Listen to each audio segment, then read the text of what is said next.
Fala, meus amores! Como é que vocês estão? Mais um episódio dos Irmãos Dias Podcast. E claro que eu estou aqui com esse menino maravilhoso que eu amo, meu irmão. Como é que você tá, Andrezinho? Novamente aqui no Irmãos Dias Podcast, eu e Carol Dias. E você, que é nosso amigo, você que fez o nosso canal chegar a quase 200 mil inscritos. Quando você estiver vendo, talvez já esteja em 300, 400 mil, né? Mas muito obrigado por você fazer parte aqui do time Irmãos Dias Podcast. E hoje nós estamos aqui com ele, Flávio Bolsonaro. Ele que é, nossa, tem tanta coisa aqui no currículo. É advogado, empresário, político brasileiro, formado em políticas públicas pela UPERJ, é isso? UPERJ. UPERJ. E empreendedorismo pela FGV, também fiz FGV. Bom, não tenho mais nada pra falar. Senador. Belíssimo de um currículo, né? Estamos aqui com o senador Flávio Bolsonaro. Bem-vindo ao Irmãos Dias Podcast. Uma grande honra estar aqui com vocês, Carol, André, obrigado pelo convite. Espero corresponder às expectativas de quem está nos assistindo e falar, como sempre, a verdade, por mais que incomode o outro lado, mas estamos aqui para isso. Flávio, primeira pergunta que eu acho que todo mundo quer saber. A gasolina tá cara. E aí a culpa é de quem? Porque as pessoas falam, a culpa é do governo, a culpa é da Petrobras. O que tá acontecendo que a gasolina tá cara e de quem que é a culpa? Olha, hoje o contexto mundial é muito ruim para isso, aumenta o preço do combustível, encareceu o barril do petróleo, mas eu acho que o principal culpado, sem dúvida alguma, é a quadrilha do PT. Porque se eles tivessem feito o que eles deveriam ter feito durante os seus 14 anos de governo, o Brasil seria hoje no campo do refino, né, que é o grande gargalo, o grande problema do preço do combustível tá alto. Nós teremos refinarias suficientes no Brasil para garantir a nossa autonomia, a nossa independência, a nossa blindagem com relação a essa variação lá fora. Então, cara, eu te dou alguns exemplos, né? Alguém lembra quem fazia parte do conselho da Petrobras, na época do governo do PT? Critica o Bolsonaro por tá interferindo na Petrobras. O PT tinha no conselho da Petrobras Dilma, José Dirceu, Palocci e companhia roubando o Brasil. Compraram Pasadena, é um ferro velho, não serve para nada. Dívida para os brasileiros. Abreu e Lima gastaram bilhões e não foi concluído. E o maior projeto de refinaria do mundo, que é o Complexo Petroquímico do Estado do Rio de Janeiro, o chamado Comperj, o TCU acaba de fazer uma renovação, né, uma nova avaliação do prejuízo causado pelo roubo do PT de 47 bilhões de reais. Aquele era um complexo para a gente refinar aproximadamente 130 mil de barris de petróleo por dia. Sabe quantos foram processados até hoje? Zero. Nenhum. Então hoje o Brasil, infelizmente, ele é autossuficiente na extração do petróleo, mas como não tem condição de refinar, ou seja, transformar o petróleo em gasolina, em todos os seus derivados, tem que mandar uma parte disso lá para fora e comprar isso refinado em dólar. E o dólar hoje está caro. O dólar está valorizado no mundo todo. Então, sem dúvida alguma, se a quadrilha do PT não tivesse assaltado o nosso país e esses projetos como o do Comperj estivessem a pleno vapor, sem dúvida alguma o Brasil ia estar muito mais forte e muito menos vulnerável para essa instabilidade mundial que é causada, sem dúvida alguma, pela pandemia. O pessoal do fecha tudo, a economia a gente vê fecha tudo, né? Fecha a economia, a gente vê depois, fechando tudo, fazendo lockdown. Isso gerou aqui, sem dúvida alguma, uma grande inflação no nosso Brasil, mas também a guerra da Rússia com a Ucrânia, que tem elevado os preços dos combustíveis em todo o mundo. E graças ao bom trabalho do governo Bolsonaro, a gente não chegou a níveis ainda como nos Estados Unidos e na Europa. Olha só, o Brasil melhor do que Estados Unidos e Europa no tocante ao número de a inflação menor que a deles, no tocante ao preço da gasolina menor do que a deles. Então, eu acho que a gente tem um caminho longo pela frente a ser percorrido, mas se não fosse essa roubalheira do PT, né, nesse segmento e fora todos os outros que eles fizeram, o Brasil, sem dúvida alguma, estaria muito menos vulnerável nesse momento. Você que está nos assistindo, você compra o gás de cozinha, sabe qual é o imposto federal? Zero. O imposto federal sobre o diesel? Zero. O Congresso acabou de aprovar esse teto de 17% do ICMS para os combustíveis, para as telecomunicações e para a energia. Né? Ou seja, a gente não está dando canetada.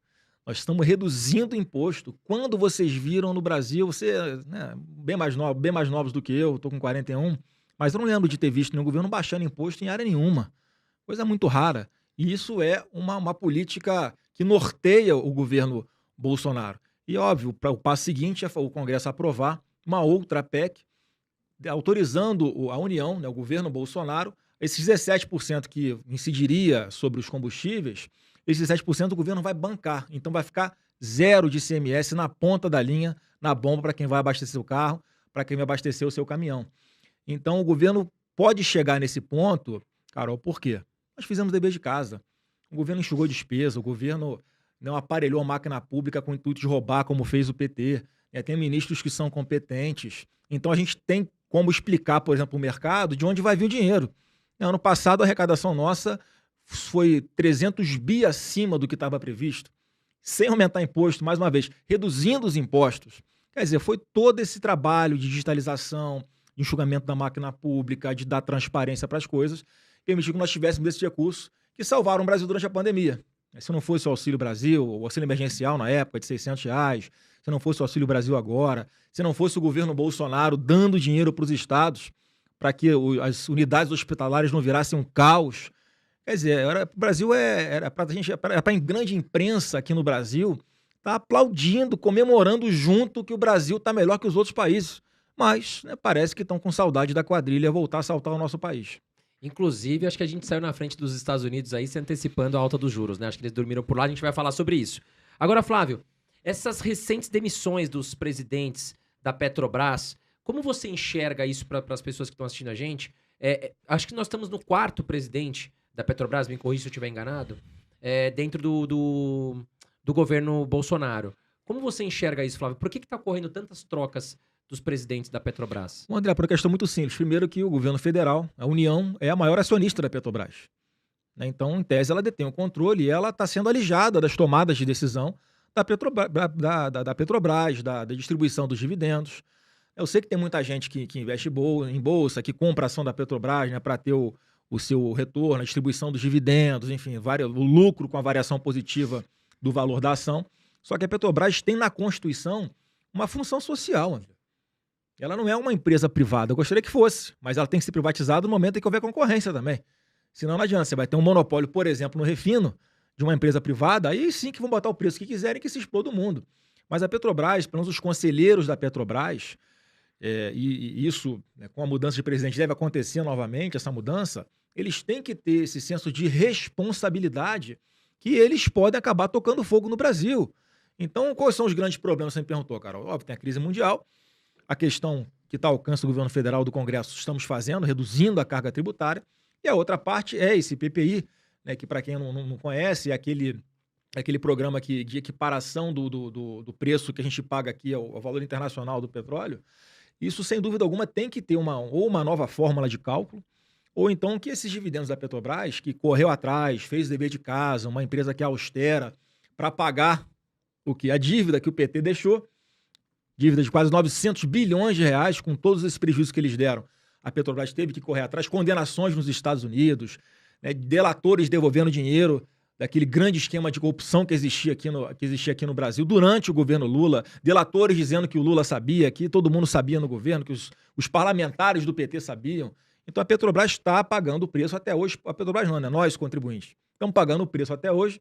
Hoje, se não me engano, a dívida da Petrobras, que era esse montante de centenas de bilhões de reais, está ali no torno de 50 bilhões, agora não sei se são dólares ou reais, acredito que seja de dólares, né, que é mensurado em dólar, mas assim, reduziu bastante, mas só acho que tem que dar uma contribuição a mais, sabe por quê, André? Porque tá todo mundo, percebe o que está acontecendo no entorno do Brasil. A Argentina deu canetada no preço do combustível, o que aconteceu? Tá baratinho o combustível lá, só que não tem para botar no carro, né? Desabastecimento. Venezuela, maior produtor de petróleo, um dos maiores do mundo. Problemas também de abastecimento de combustíveis.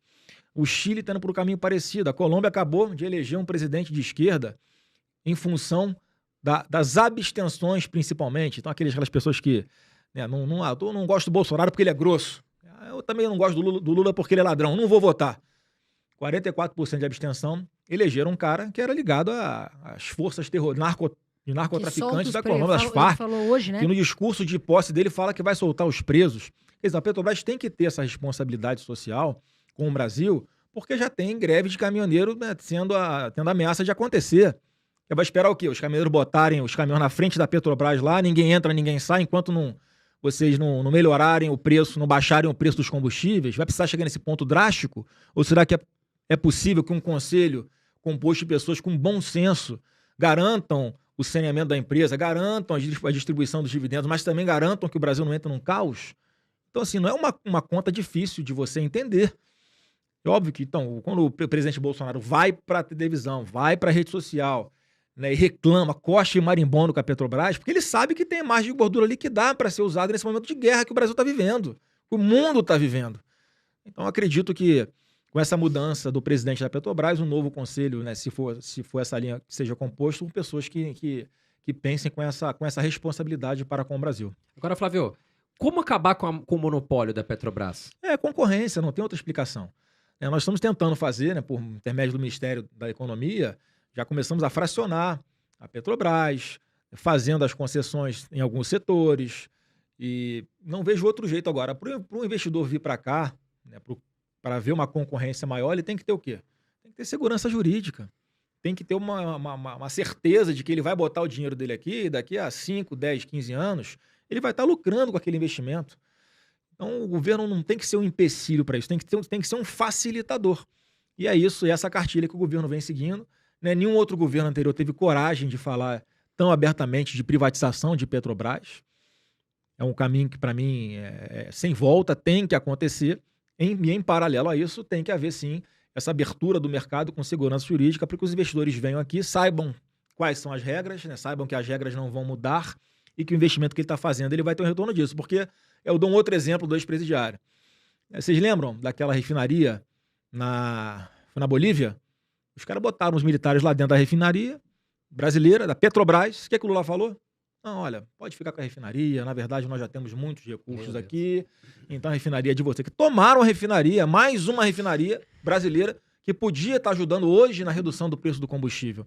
Então, qual investidor que vai querer botar o seu dinheiro no Brasil com o retorno dessa quadrilha ao governo? Nenhum. Então, o Brasil é mais uma coisa para quem gosta de estudar mercado, quem gosta de fazer essa prospecção política, esse planejamento de geoestratégico para o futuro, levar em consideração, porque eu não tenho nenhuma dúvida que aqui, primeiro que o Bolsonaro vai ser reeleito, eu não tenho dúvida, mas caso uma tragédia aconteça e volte a quadrilha, o futuro do Brasil tende a ser bem ruim.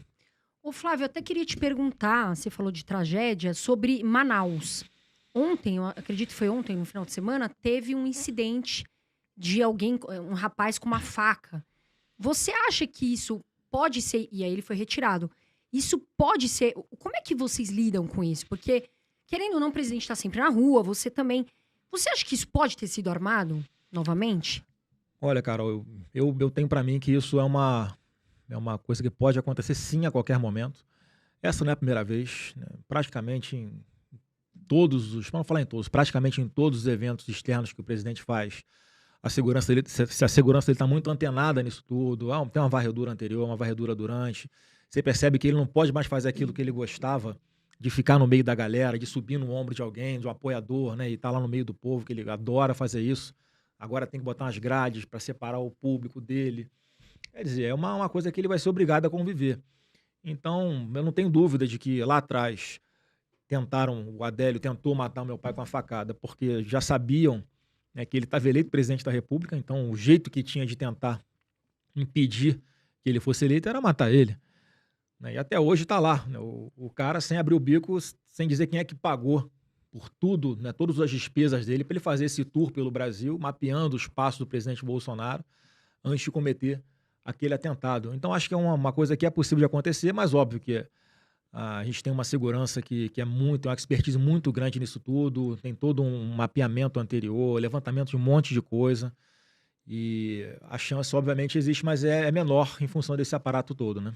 Até eu queria saber também, porque eu vi uma entrevista que o Lula comenta sobre o sequestro do Abílio Diniz, que ele negociou com os sequestradores. O que você tem para falar disso, Flávio? Um nojo, né, cara? Um nojo um cara defender o algoz de alguém que foi sequestrado.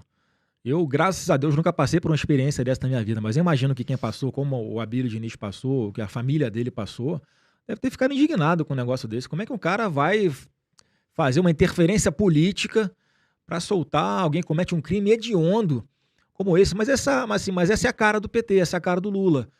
Você vê que o discurso do Lula é o mesmo do presidente da Colômbia que assumiu por esses dias. O que ele já manda um recado para a Procuradoria Nacional lá de Justiça deles, como se fosse a nossa PGR aqui.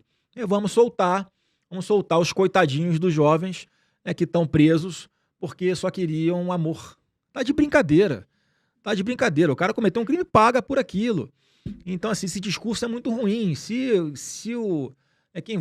Quem pensa em votar no Lula, por exemplo, cara, será que se ele fosse eleito aqui, ele não ia querer fazer a mesma coisa?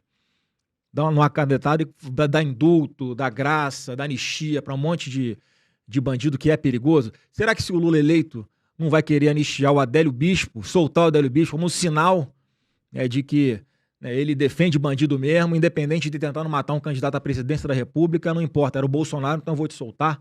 Esse tipo de gente que a população quer. Tem que defender a defesa do É lógico, país, é lógico. A gente tem que defender as vítimas desses marginais. Então, assim, cumpriu a pena dele, direitinho, volta pra rua, beleza, mas cumpriu a pena dele. Agora, o cara tá preso por cometer um ato hediondo como esse, ele vai lá fazer interferência política pra soltar. Quer dizer, mais uma vez, hoje parece que o presidente deu uma entrevista falando sobre isso também e o recado tá bem claro, eu concordo com ele. O Lula tá mandando um recado pra sua milícia, que são os bandidos. Ó, tamo junto, pessoal, se eu chegar, tamo junto. E eu não entendo também, a gente tá falando de pesquisa, como é que um cara fala um negócio desse? Como é que o Lula faz um negócio desse e não cai em pesquisa? Como é que o cara defende o aborto e você vai lá pegar o extrato da pesquisa entre o público que se considera religioso e ele não cai em pesquisa? Como não tem lógica nessas pesquisas? Não dá para confiar. O André, a gente nunca fez pesquisa na vida para eleição nossa. Eu tô na política, eu fui deputado 4 vezes no Rio de Janeiro, 16 anos. Me elegi senador da República depois desses 4 mandatos. 4.380.000 pessoas do Rio de Janeiro confiando o mandato a mim. E eu lembro que em 2018 eu apareci em 4º lugar nas pesquisas para o Senado, faltando 2 semanas para a eleição, Datafolha, Ibope da vida. E se eu fosse confiar em pesquisa, eu retirava a minha candidatura. Eu fui o mais votado com quase o dobro de votos do segundo colocado. Como é que você explica, André, hoje alguns estudos de pesquisa darem 44% para o Lula? O presidente Bolsonaro no primeiro turno, Carol, teve 46%, assim, oficialmente, 46% dos votos do primeiro turno, arrastando multidão como ele estava. Você quer dizer que o Lula está igual ao Bolsonaro de 2018? Sabe, não tem liga com a realidade. Então, óbvio que uma série de fatores levam a gente a entender que as pesquisas estão aí para ganhar dinheiro, faturando com a flutuação do dólar, por exemplo, que quando você consegue trabalhar com isso, quando você bota o Lula lá na frente, a tendência do dólar é o quê? Subir. Daqui a pouco você pega o Bolsonaro, tá chegando, tá encostando, o Lula caiu, o Bolsonaro subiu. A tendência do dólar é baixar. Essa é uma linha. Ou então eles estão tentando legitimar uma possível armação para já contando com o Lula eleito, não pelo povo, mas com quem conta os votos, por quem conta os votos. Flávio, questão agora, inflação. Nós estamos passando por uma inflação recorde, no Brasil. Nós estamos aí em 10%, 12%, mas não é só no Brasil. Nos Estados Unidos também a inflação é a mais alta nos últimos 40 anos, ali 8%, 9%. Então não é um problema só do Brasil. Mas por que nós estamos com uma inflação tão alta e quais são os próximos passos que você enxerga que o governo vem atuando para a gente controlar e combater essa inflação? Olha, eu não tenho dúvida de que a gente combate a inflação com estabilidade política. Coisa que o presidente Bolsonaro não consegue ter paz para governar, porque uma parte da imprensa o tempo inteiro consegue transformar notícias boas em notícias ruins. Ele não pode dar uma opinião sobre uma decisão que ele entende que é errada de algum membro do Supremo Tribunal Federal, que já alimentam, que está tendo uma crise, uma guerra institucional. Esse presidente é maluco, vai dar um golpe, vai botar tanque na frente do Supremo, vai acabar com o Supremo. Quer dizer, essa repercussão gera uma insegurança que tira os investimentos daqui. Ou pelo menos a pessoa, peraí, vou esperar ver o que vai acontecer na eleição, depois eu me meto nisso. Então como é que a gente está combatendo a inflação? Primeiro, o ministro Paulo Guedes, que para mim é um craque, é um gênio, a gente deve muito a ele pelo fato do Brasil hoje estar num momento, apesar de difícil, muito menos pior do que, como você falou, em vários outros países de primeiro mundo. Nós soubemos injetar os recursos na economia de uma forma responsável, mostrando de onde o dinheiro vinha, dentro da lei, todo mundo entendendo esse complexo social que é o Brasil, coisa que os Estados Unidos não fez. O Biden injetou dinheiro na economia, a torta é direito, ejetou em excesso, resultado, inflação alta pra caramba. E aqui a gente fez o que era necessário, André, para evitar um caos no Brasil. Você imagina se as pessoas que perderam os empregos, por causa dessas autoridades que fecharam o comércio, a torta e a direita sem critério nenhum, sem nenhuma comprovação científica de que isso ia reduzir as mortes na pandemia, se não fosse o auxílio emergencial de R$600, ia ter saque a supermercado, ia ter invasão de residência, ia ser o caos no país. Quem que conseguiu evitar isso? O governo Bolsonaro. Você conhece alguma pessoa, Carol, que quis tomar vacina e não conseguiu tomar? Não tomaram. Inclusive, eu ia até perguntar para você, Flávio, sobre essa desculpa. Inclusive, eu ia até perguntar sobre essa questão. O Auxílio Brasil foi criado pelo governo Bolsonaro. Qual é a diferença? Porque às vezes isso confunde as pessoas. Qual é a diferença do Auxílio Brasil para o Bolsa Família? Eu vou explicar, deixa eu só encerrar esse raciocínio aqui, Carol, da pergunta que o André me fez. Como é que a gente combate a alta da inflação? É com um governo sério, transparente, previsível, gerando empregos, mesmo com 2 anos e meio de pandemia no governo Bolsonaro. Mesmo com guerra Rússia e Ucrânia, nós já temos um saldo positivo de mais de 4 milhões de empregos formais gerados no Brasil. 2014, 2015, nós tivemos um saldo negativo, menos 3 milhões de empregos durante o governo Dilma, quadrilha do PT. Quer dizer, a Dilma foi mais nociva do que o Covid e a guerra juntos, na questão do emprego para o Brasil. E só que nós temos contratado de investimentos em infraestrutura mais de R$1 trilhão. Quer dizer, obra que não acaba mais. O Brasil virou um grande celeiro de oportunidades. Com isso, você consegue reduzir os gastos públicos, por exemplo, com esses programas, né, que são sociais, porque a pessoa está com emprego. Eu vou fazer um link com o que você perguntou da diferença do Bolsa Família para o Auxílio Brasil. O Auxílio Brasil é infinitamente melhor do que o Bolsa Família. O Bolsa Família ele pagava, em média, R$190 para, se não me engano, 13 milhões de pessoas. O que o governo Bolsonaro fez? Olha, é muito pouco. Alguns desses do Bolsa Família recebiam até R$75, R$80 por mês alguns. Ele jogou a régua lá para cima. Olha, eu não quero ninguém recebendo menos de R$400 por mês, porque as pessoas precisam, ainda mais nesse momento pós-pandemia, para ter o que comer. Então jogou lá para cima R$400. Eu falei que a gente já estamos gerando muito emprego, a expectativa de gerar muito mais emprego nos próximos 4 anos. A pessoa que está no Auxílio Brasil e consegue uma carteira assinada, que abre a sua microempresa individual, consegue arrumar qualquer emprego formal, a sua própria empresa, não perde o Auxílio Brasil durante 2 anos. O que significa isso? Olha, pode ser que o seu negócio não dê certo, pode ser que você seja demitido do emprego. Então, olha só, corre atrás, tenta caminhar com as próprias pernas, porque o governo Bolsonaro está aqui, ó, estamos contigo, tá? Vai firme que vai dar certo. Se você não conseguir, estamos aqui para te preservar, para te ajudar de novo.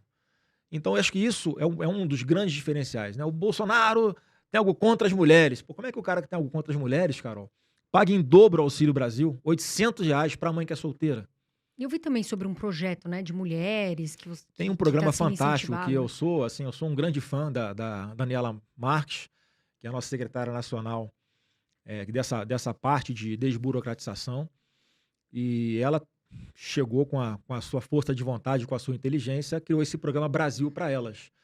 Quem quiser pesquisar alguma coisa, está lá no gov.br/Brasil para Elas, ensinando passo a passo para a pessoa que quer abrir a sua empresa, que quer se formalizar, ensinando uma profissão para a pessoa, dando kit para que a pessoa tenha os instrumentos para trabalhar com aquilo que ela escolheu e agora sabe trabalhar, dando crédito para que a pessoa possa dar o primeiro passo a juros baixíssimos, para que ela possa dar esse primeiro passo sem ficar com dívida para o resto da vida.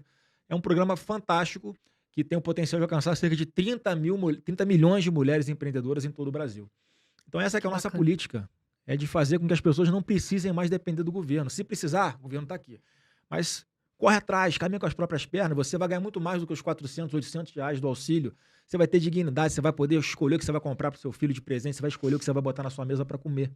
Então essa mentalidade que nós temos e que o lado de lá gosta de demonizar.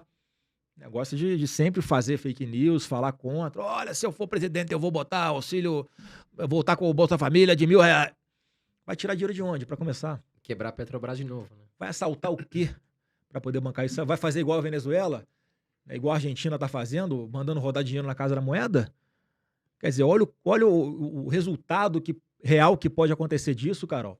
Porque com um comportamento como esse, ele está dando com a mão e está tirando com as outras várias mãos que ele possa ter. Porque se você dá, por exemplo, eu chutei um valor aqui de R$1.000, isso, do jeito que é possível que ele vá fazer, olha a inflação que não vai ser gerada em função disso, que vai comer esse valor completamente.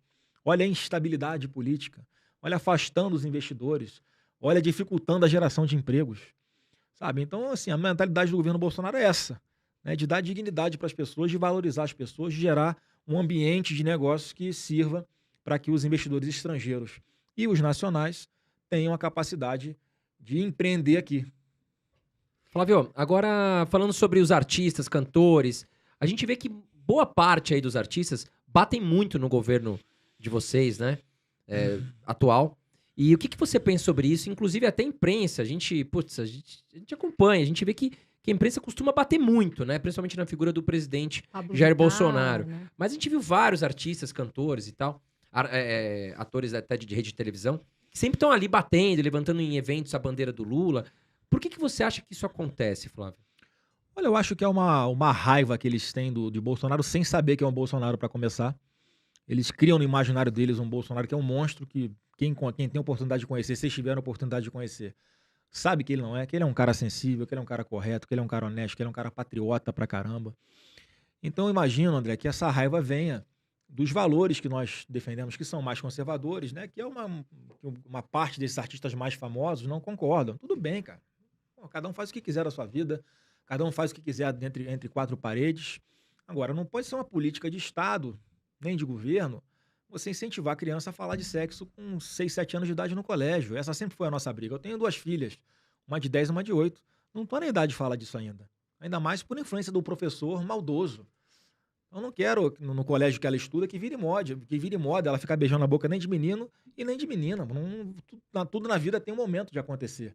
Vamos estar lá presentes, os pais vão estar presentes para dar a orientação e ela vai fazer o que ela quiser da vida dela, segundo os princípios que nós defendemos. Então, acho que a raiva desse pessoal vem muito em função da nossa bandeira que levantamos de valores, né, de princípios que são mais conservadores. Além disso, aí entra aquela história da Lei Rouanet, e a Lei Rouanet, ela sempre beneficiou os grandes artistas, via de regra.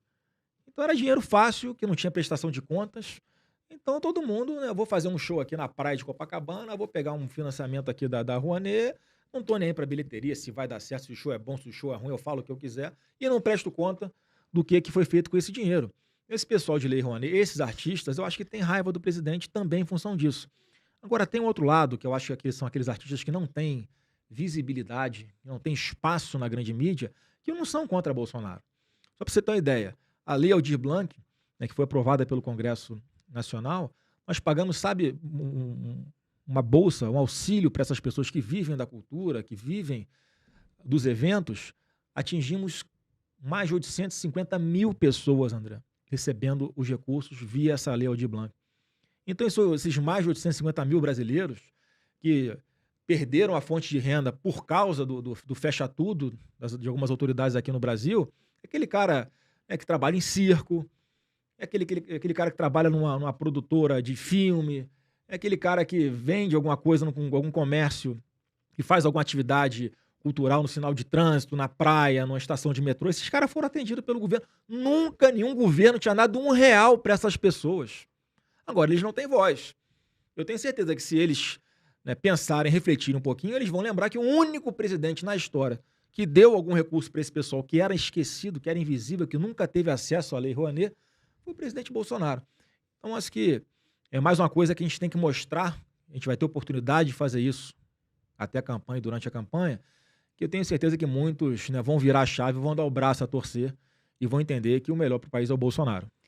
Flávio, recentemente o Ciro Gomes, né, em um podcast, falou de forma até agressiva sobre vocês, falando que vocês eram ladrões, que ele teria como provar que enfim, que vocês não discutiriam com ele porque ele tem como provar isso, que vocês são ladrões. O que você tem para falar sobre essa fala do Ciro? Bom, em primeiro lugar, a estratégia dele é querer colocar Bolsonaro na mesma prateleira do Lula no quesito corrupção. Olha, não cola com a realidade.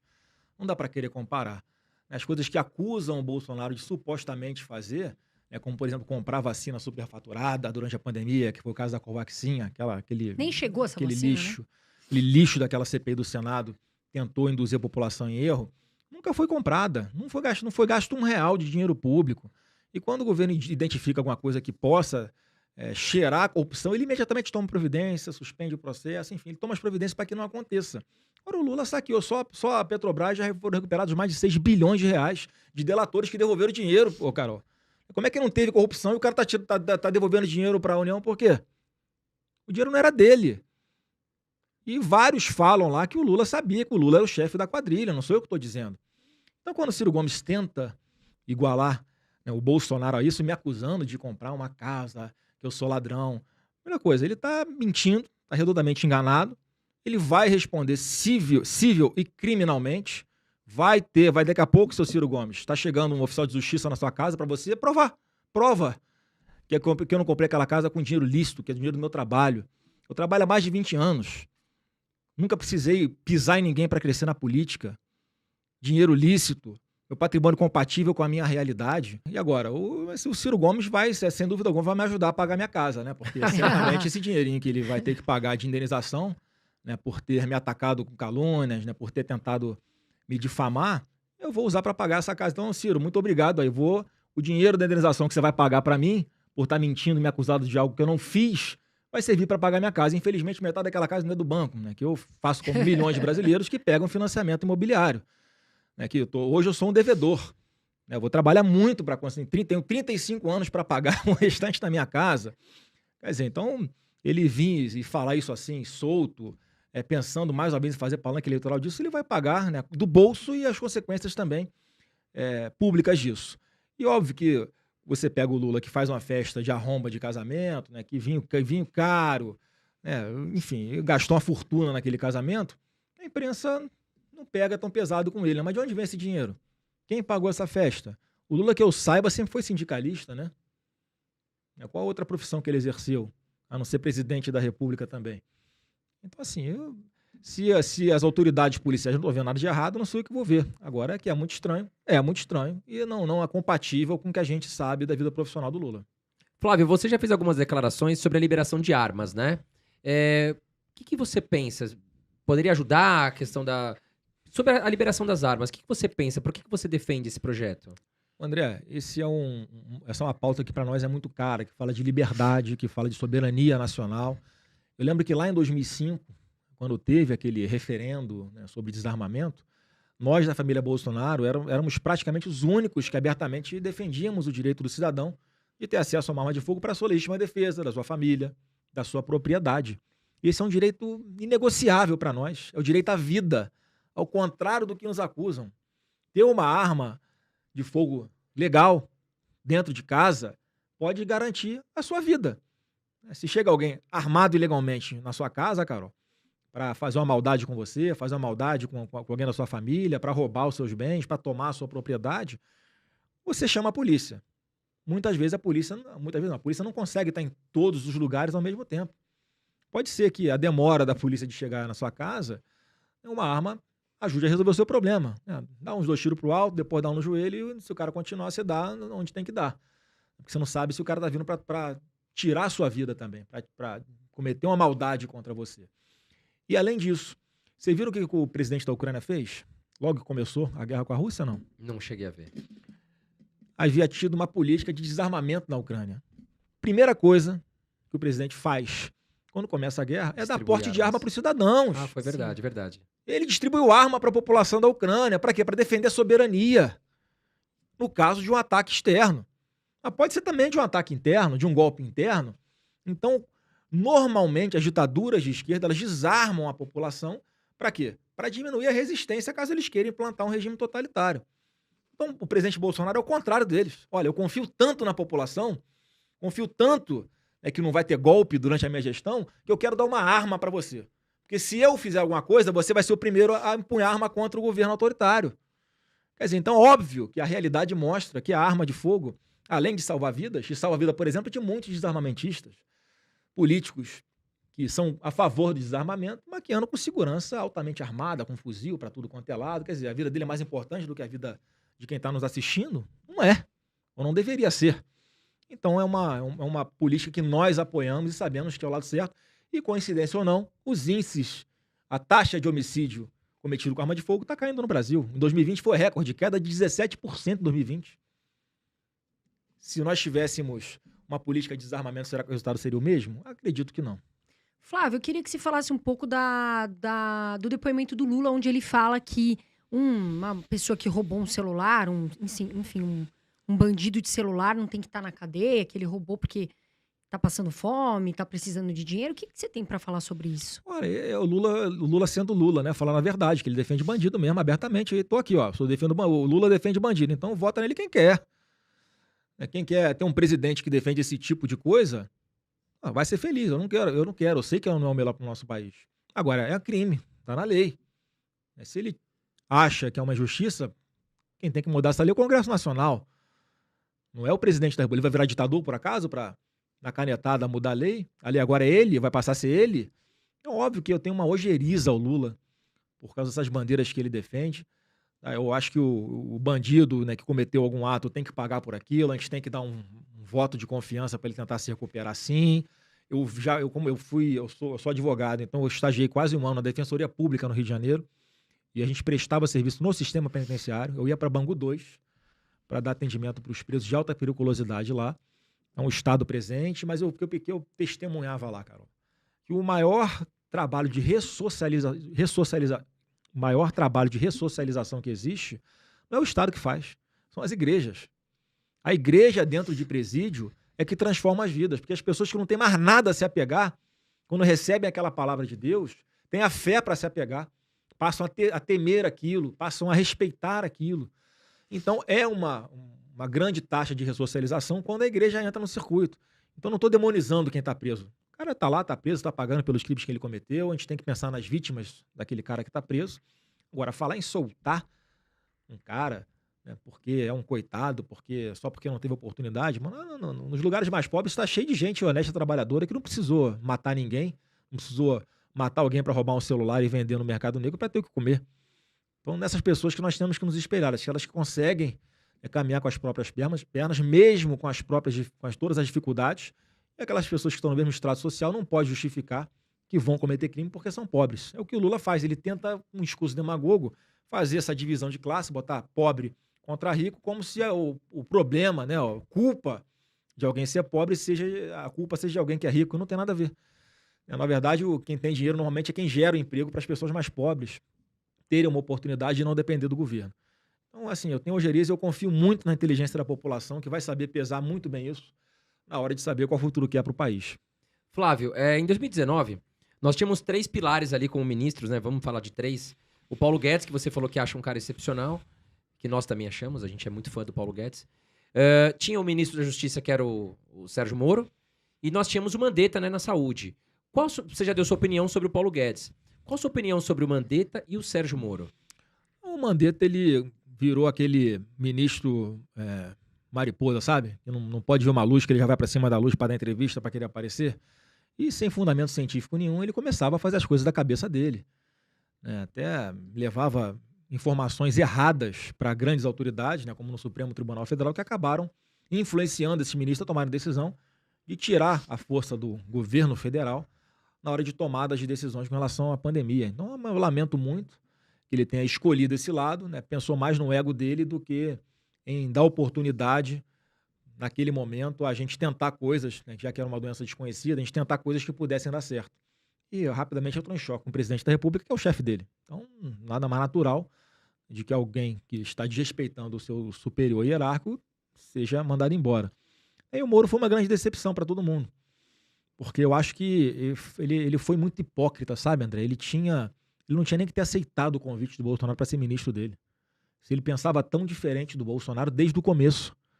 Então, assim, naquele momento, eu conheci o Moro no dia que meu pai fez o convite para ele ser ministro da Justiça lá na casa dele na Barra. Ele ainda operado, né, com a bolsa de cocô na barriga. E a conversa lá totalmente aberta, a liberdade para o Moro fazer o que quisesse, né? Nós nos elegemos com essas bandeiras aqui na segurança pública, então vamos supor, ele vai seguir. Só que o cara senta na cadeira, mais um que parece que tem o ego maior que o mundo.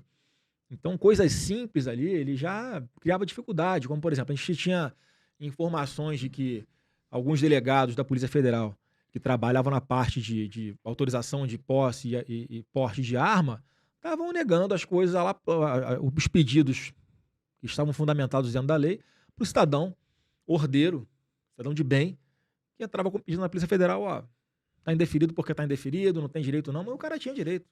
Aí chegava para a informação, chegava até o ministro Moro, ele ignorava. Isso aqui não tem... Eu não sou a favor do armamento, não. Como assim? A gente acabou de passar por uma eleição que a gente tratou disso pra caramba.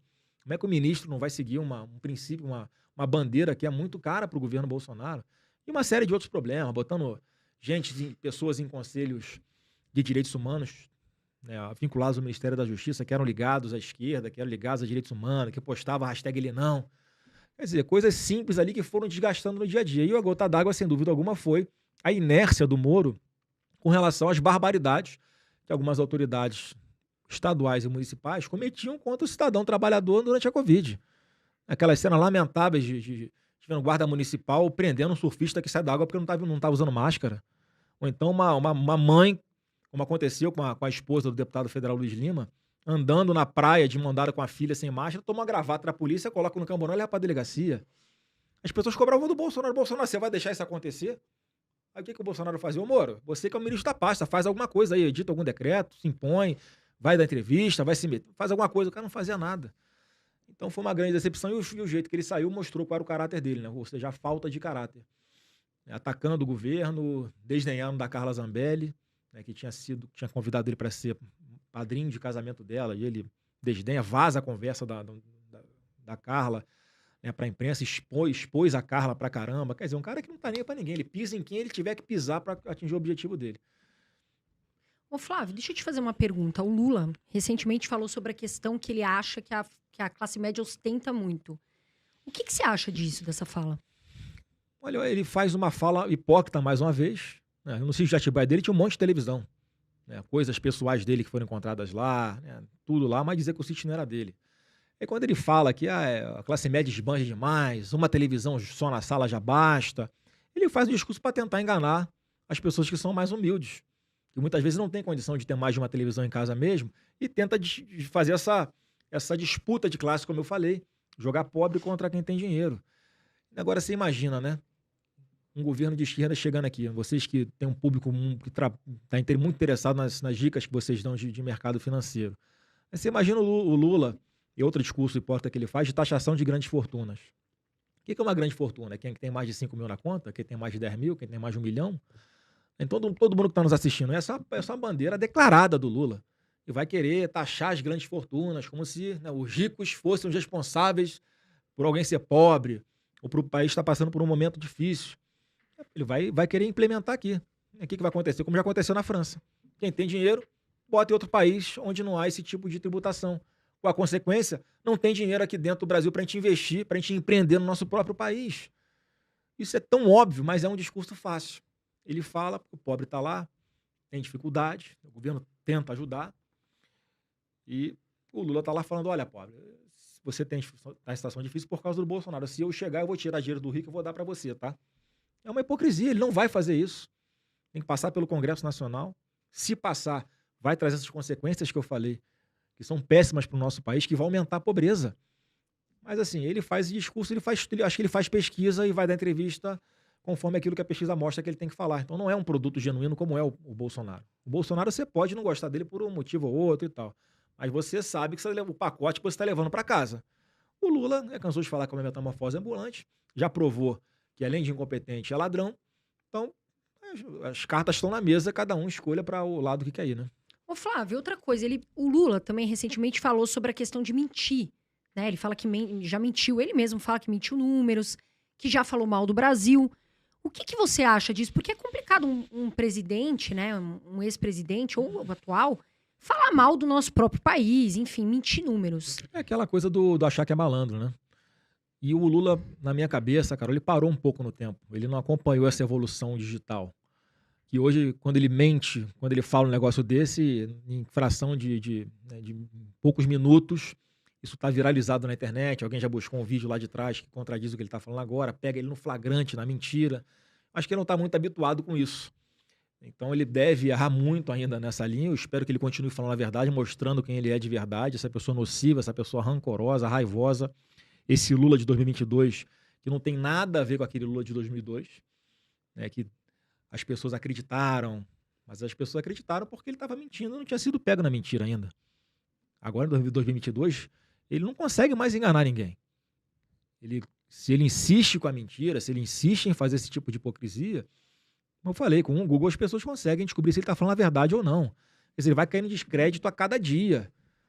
Então, escolher um cara desse, essa falta de caráter, falar mal do próprio país. Para ser o comandante em chefe do nosso país, e ele que está querendo, está indo atrás de voto, se gabando de ser malandro, se gabando de enganar os outros, se gabando de mentir. É esse cara que as pesquisas estão dando com 44%. Pior que ele fala essas coisas todas, Carol, e não muda na pesquisa. É estranho isso, né? Porque quando falam que o Bolsonaro fala alguma coisa de errado, ele cai 2, 3, 4, 5 pontos. Aí o Lula fala um monte de coisa ruim, fala disso, né? Fala de aborto e tal, fica lá estável. Quer dizer, que critério é esse? Que pesquisa é essa? Estão querendo induzir quem? Só que, mais uma vez, eu confio muito na inteligência da população, que vai saber distinguir, e quanto mais perto da eleição, mais eles vão se interessar de pesquisar os assuntos e saber quem está falando a verdade e o que é melhor para o Brasil. Até queremos saber a sua opinião, telespectador. Coloca aqui embaixo nos comentários em quem você vai votar. Se no presidente atual Bolsonaro ou no Lula, e vamos fazer a nossa pesquisa aqui do nosso canal Irmãos Dias Podcast. Agora, Flávio, falando dos últimos presidentes que o Brasil teve, vamos começar ali pelo Collor. Então a gente teve o Collor, Fernando Henrique Cardoso, o Lula e a Dilma. Qual foi o pior presidente? E se você, porventura, gostou de algum desses governos? Olha, eu nasci em 1981. Então eu peguei ali, quando criança ainda, o período Collor, que no meu ponto de vista fez algumas coisas boas. Ele abriu o mercado, em especial automobilístico aqui, ele tinha um pensamento mais liberal na parte econômica. Acho que ele soube valorizar um pouco os militares, as forças de segurança. Então, e teve problema acusado de corrupção, que inclusive há pouco tempo ele foi absolvido de grande parte deles. E voltou para a política.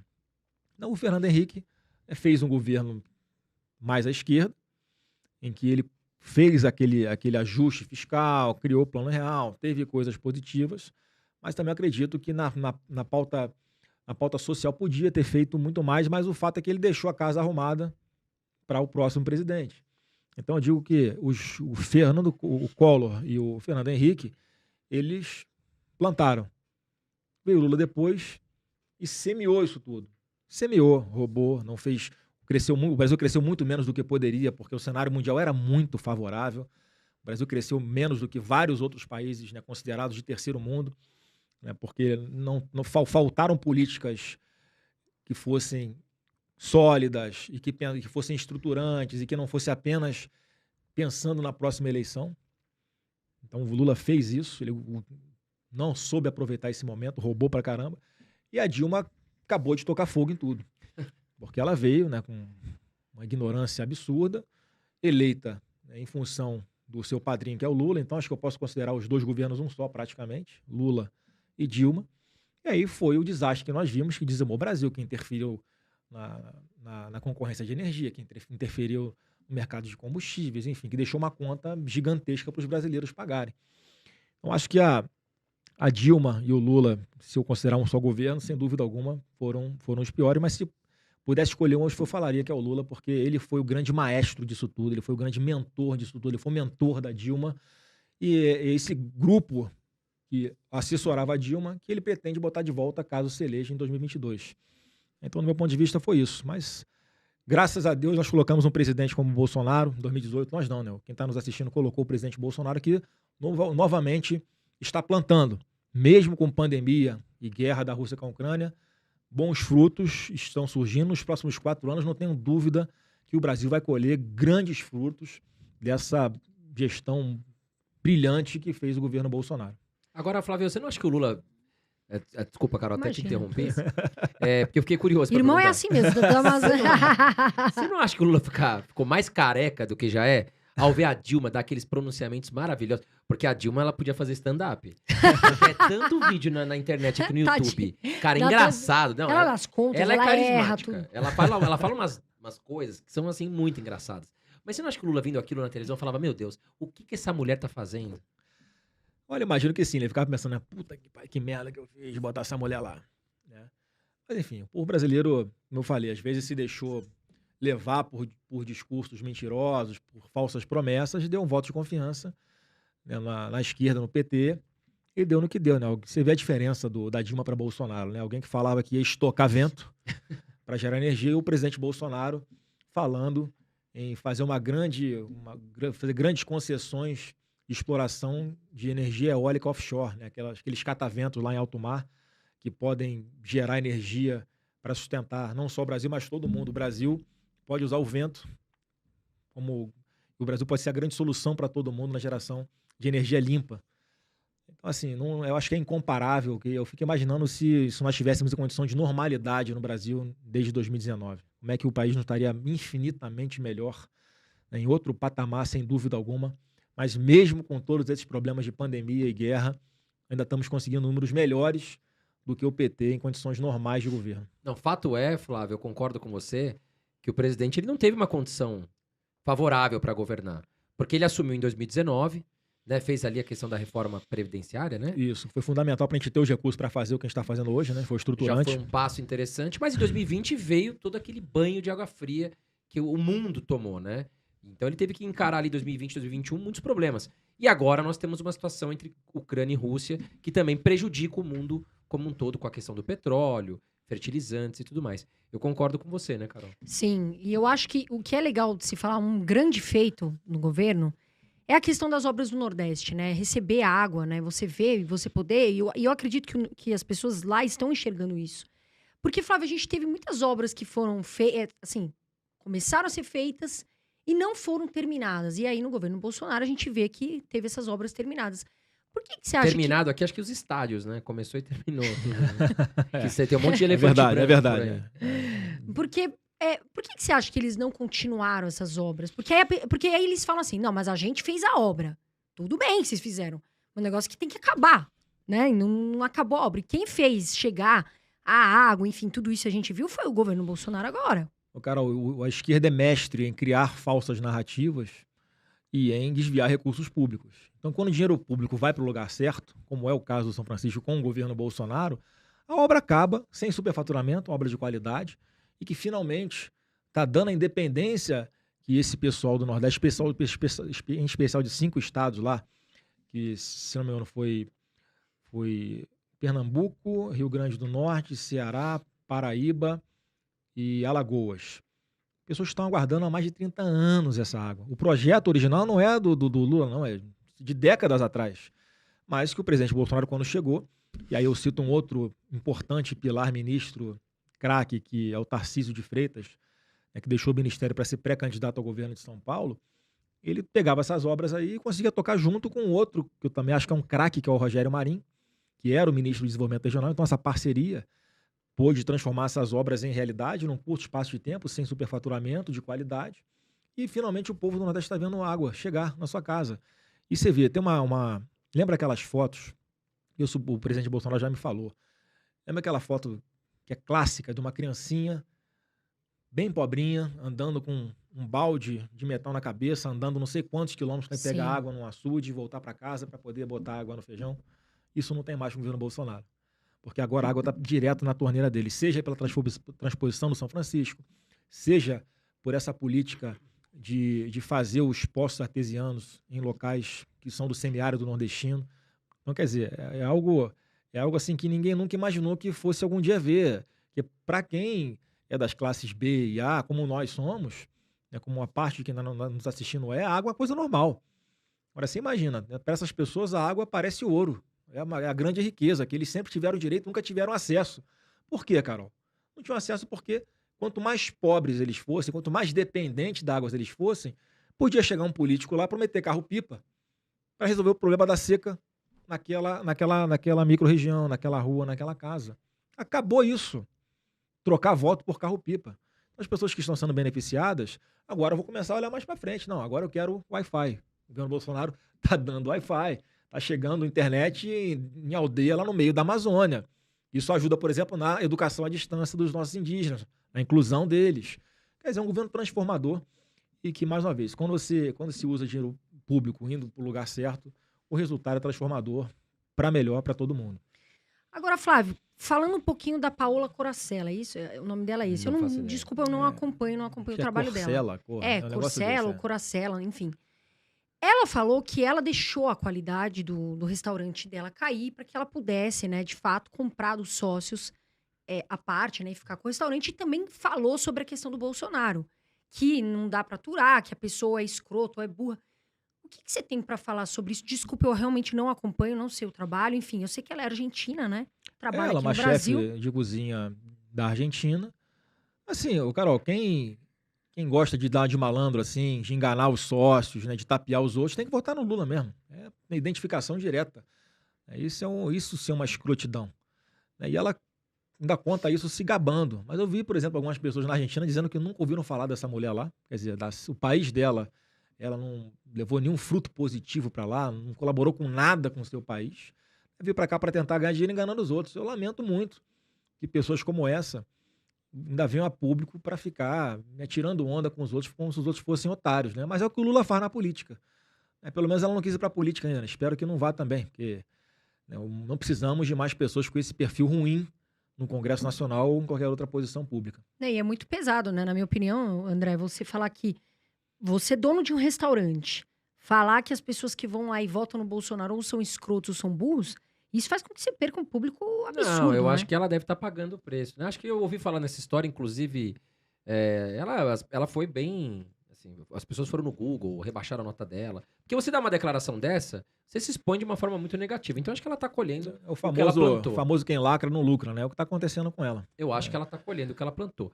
Agora, Flávio, se o Lula vier a se reeleger, como você enxerga o Brasil nos próximos 4 anos? Olha, se Deus quiser, isso não vai acontecer, né? Estamos trabalhando para isso, porque o Brasil não merece a volta dessa quadrilha à cena do crime, como gosta de falar o ex-governador de São Paulo, Geraldo Alckmin, que agora é o vice do Lula, né? Alguém que, imagina... Até quero a sua opinião sobre essa união. Eu lamento muito porque, pelo menos a trajetória do Alckmin, eu não via nada assim que fosse de tão grave, de tão ruim na trajetória dele. Tinha aquela imagem de bom gestor, né, durante a passagem dele no governo de São Paulo, era um nome forte para o governo de São Paulo. Eu confesso até que eu pensava em me aproximar, já que ele era um potencial candidato a governo em São Paulo, com grande chance. Mas aí as coisas acontecem, acho que Deus sabe o que faz, André. Ele revela as coisas para a gente que a gente não enxergava antes. Então, quando ele se insinua para ser vice do Lula, quando ele vai para essa linha de se aproximar daqueles que há 2 minutos atrás ele estava xingando, chamando de ladrão, dizendo que tinha uma quadrilha, que queria voltar à cena do crime, cara, eu não consigo entender de verdade até hoje o que passou na cabeça do Alckmin, o que passa na cabeça do Lula de aceitar alguém que tem origem ali no PSDB como vice, porque era igual o Vasco e Flamengo, né? Como é que você explica para um torcedor, eu sou vascaíno, como é que você explica para a torcida do Vasco que eu vou virar Flamengo de um dia para o outro?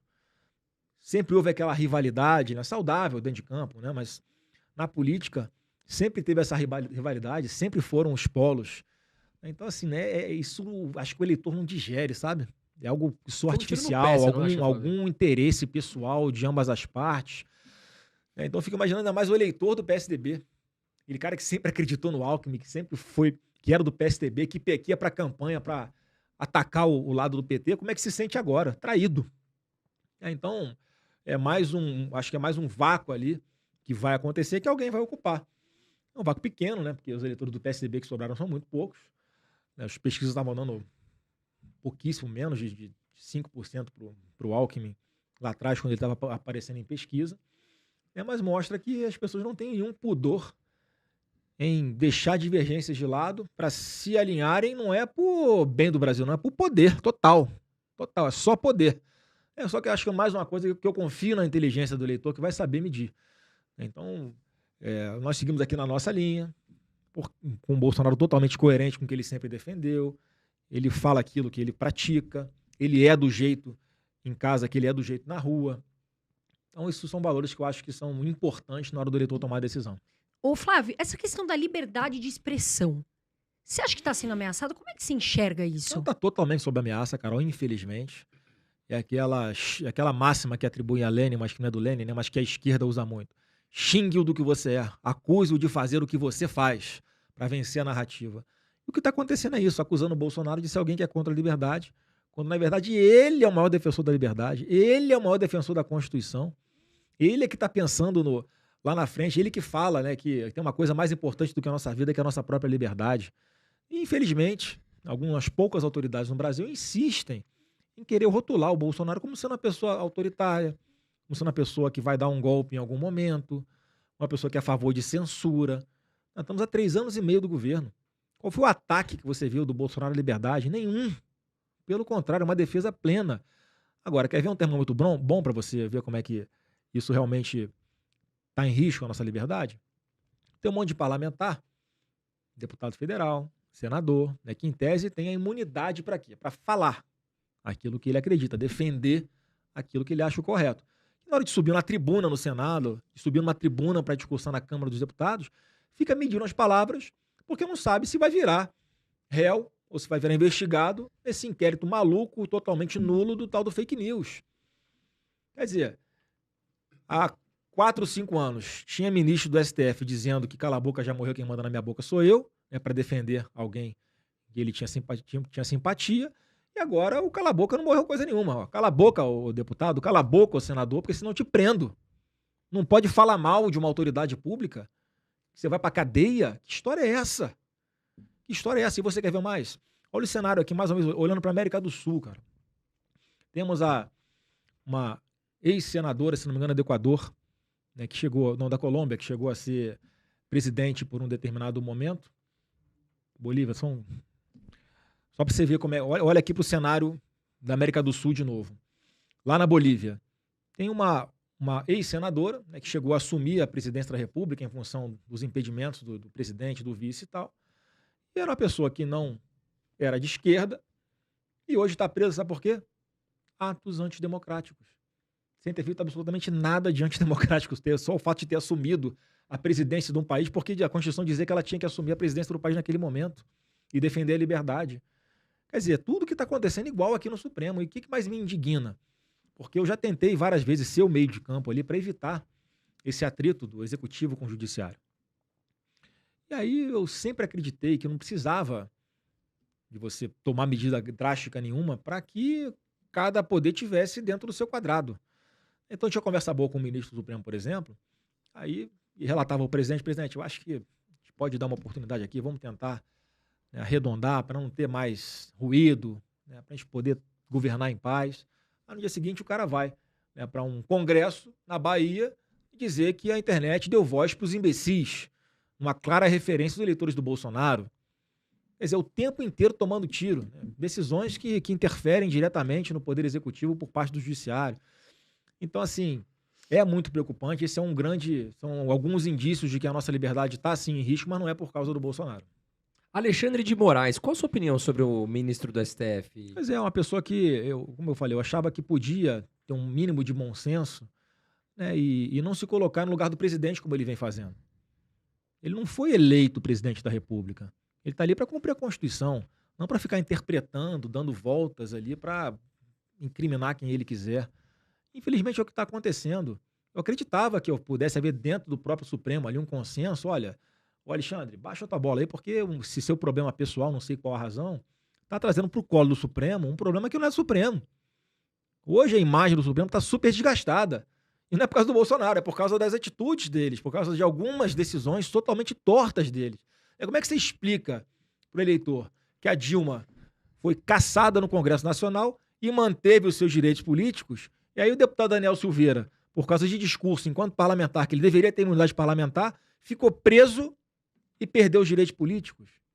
Quer dizer, por que essa balança desequilibrada? É só um exemplo dos vários que podem ser dados, mostrando que o próprio Supremo não consegue internamente se resolver em relação a isso.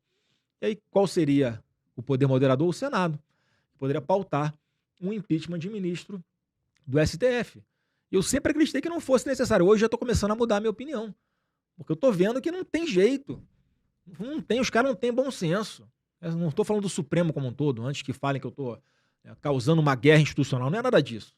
São indivíduos ali dentro, infelizmente, graças a Deus a minoria, que insistem em achar que sabe o que é melhor para o povo e não o presidente da República que foi eleito para isso.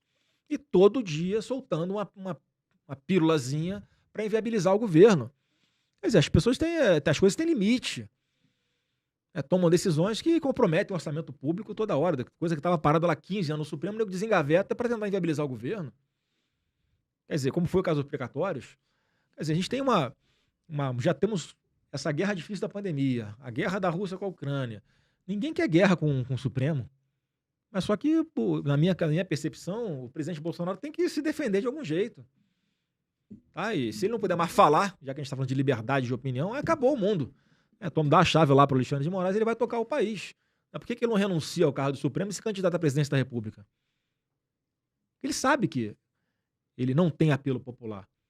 E se hoje ele reclama, eu sei que ele reclama de viver numa cela, numa prisão domiciliar praticamente, que ele não pode ir em lugar nenhum que ele é hostilizado, a culpa não é do Bolsonaro, não. A culpa é exclusivamente dele, das posturas dele, que não são posturas de um ministro do Supremo, é postura de um deputado, um senador de oposição ao governo Bolsonaro. Então, o lugar de fazer oposição é no Congresso, não é no Supremo Tribunal Federal. Ô, Flávio, você como senador, você consegue andar na rua? Assim, você deve ter uma proteção. Mas é tranquilo pra você? Cara, Como que é o graças a seu dia a Deus, dia? graças a Deus, óbvio, quando eu saio, eu tenho que sair com segurança, eu tenho registradas algumas ameaças de morte contra mim, né, e tomo as minhas precauções, obviamente. Mas no tocante aí ao apelo popular, eu viajo de avião direto, eu vou em shopping, eu vou em restaurante. Aí 99,9% das vezes é um público muito te simpático, que respeita e pede para tirar foto. E as pessoas vêm assim, né? Flávio, desculpa te incomodar. Eu falo, não, cara, não tá me incomodando de jeito nenhum, essa é a parte boa.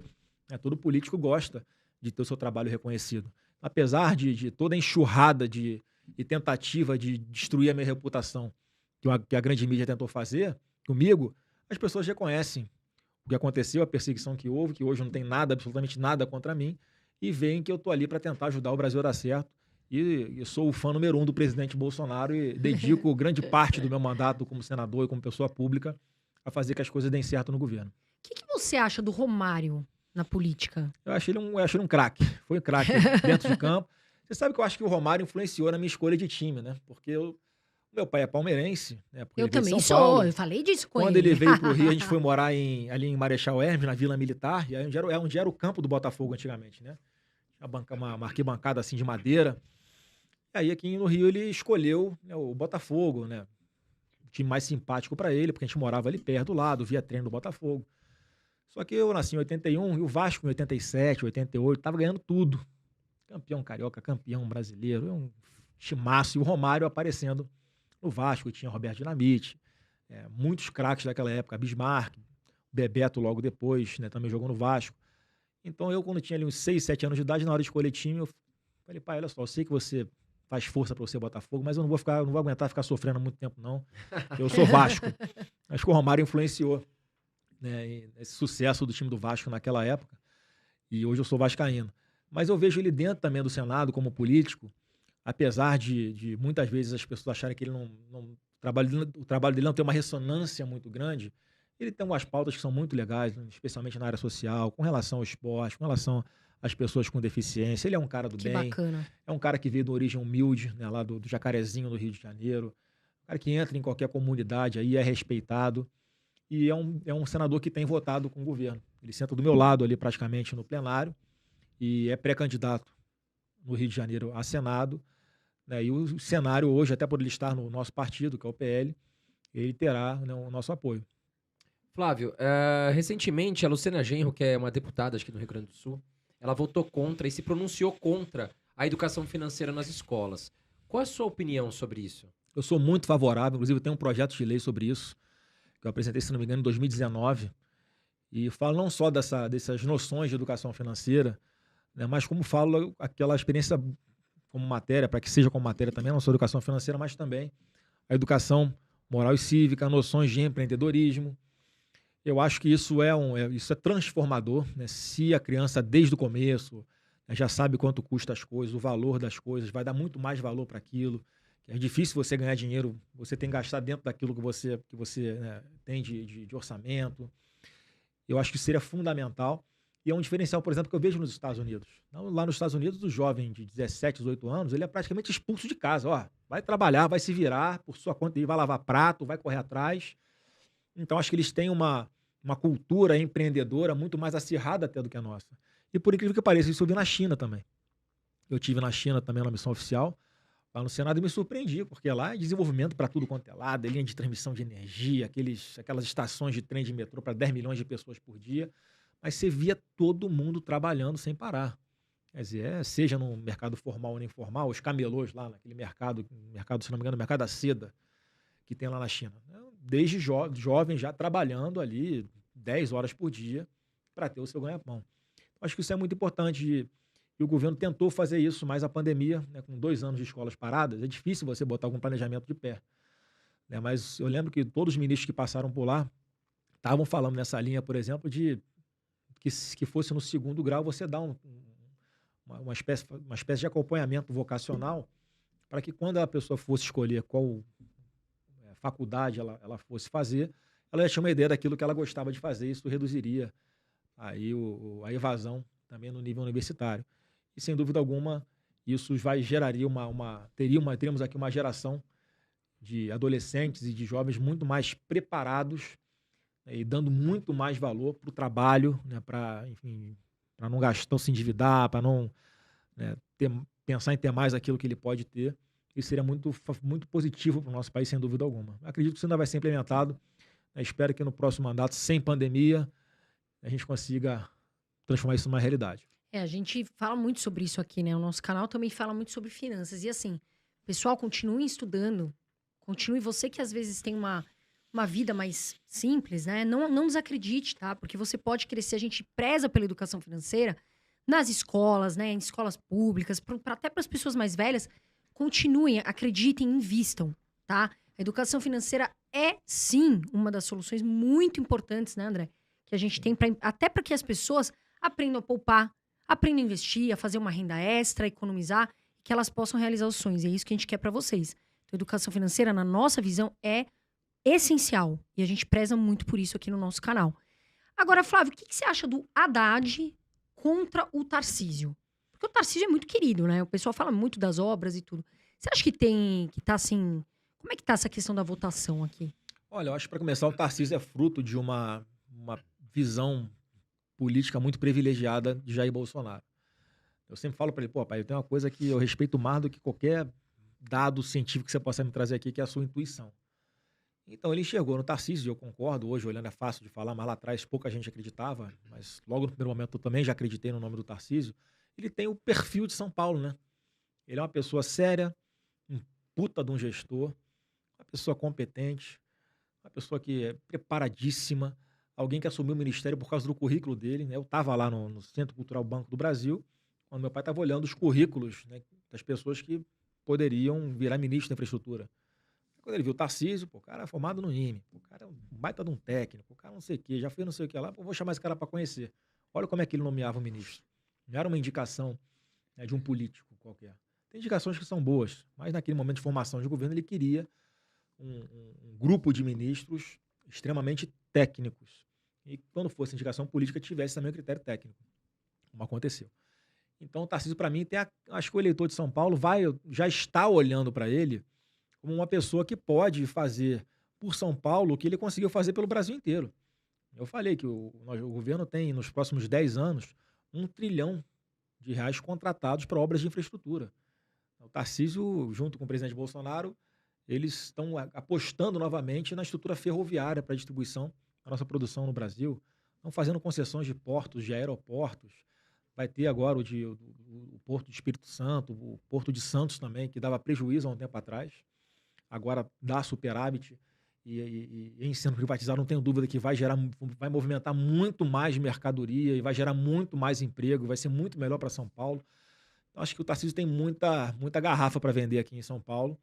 E eu acredito que na hora, mais uma vez, chegando, quanto mais perto da eleição chegar, o eleitor comparar o que foi a gestão do Haddad, um fiasco, e aquilo que o Tarcísio pode trazer de esperança para o povo de São Paulo, vai ser um grande diferencial. Eu acho que é uma aposta que tem tudo para dar certo, o nome do Tarcísio, né, hoje como pré-candidato ao governo de São Paulo. Agora, Flávio, nós entrevistamos o seu pai, né? Aliás, se você que está aí não viu a entrevista, vou deixar o card aqui em cima, corre lá para você assistir a entrevista com o presidente Jair Bolsonaro.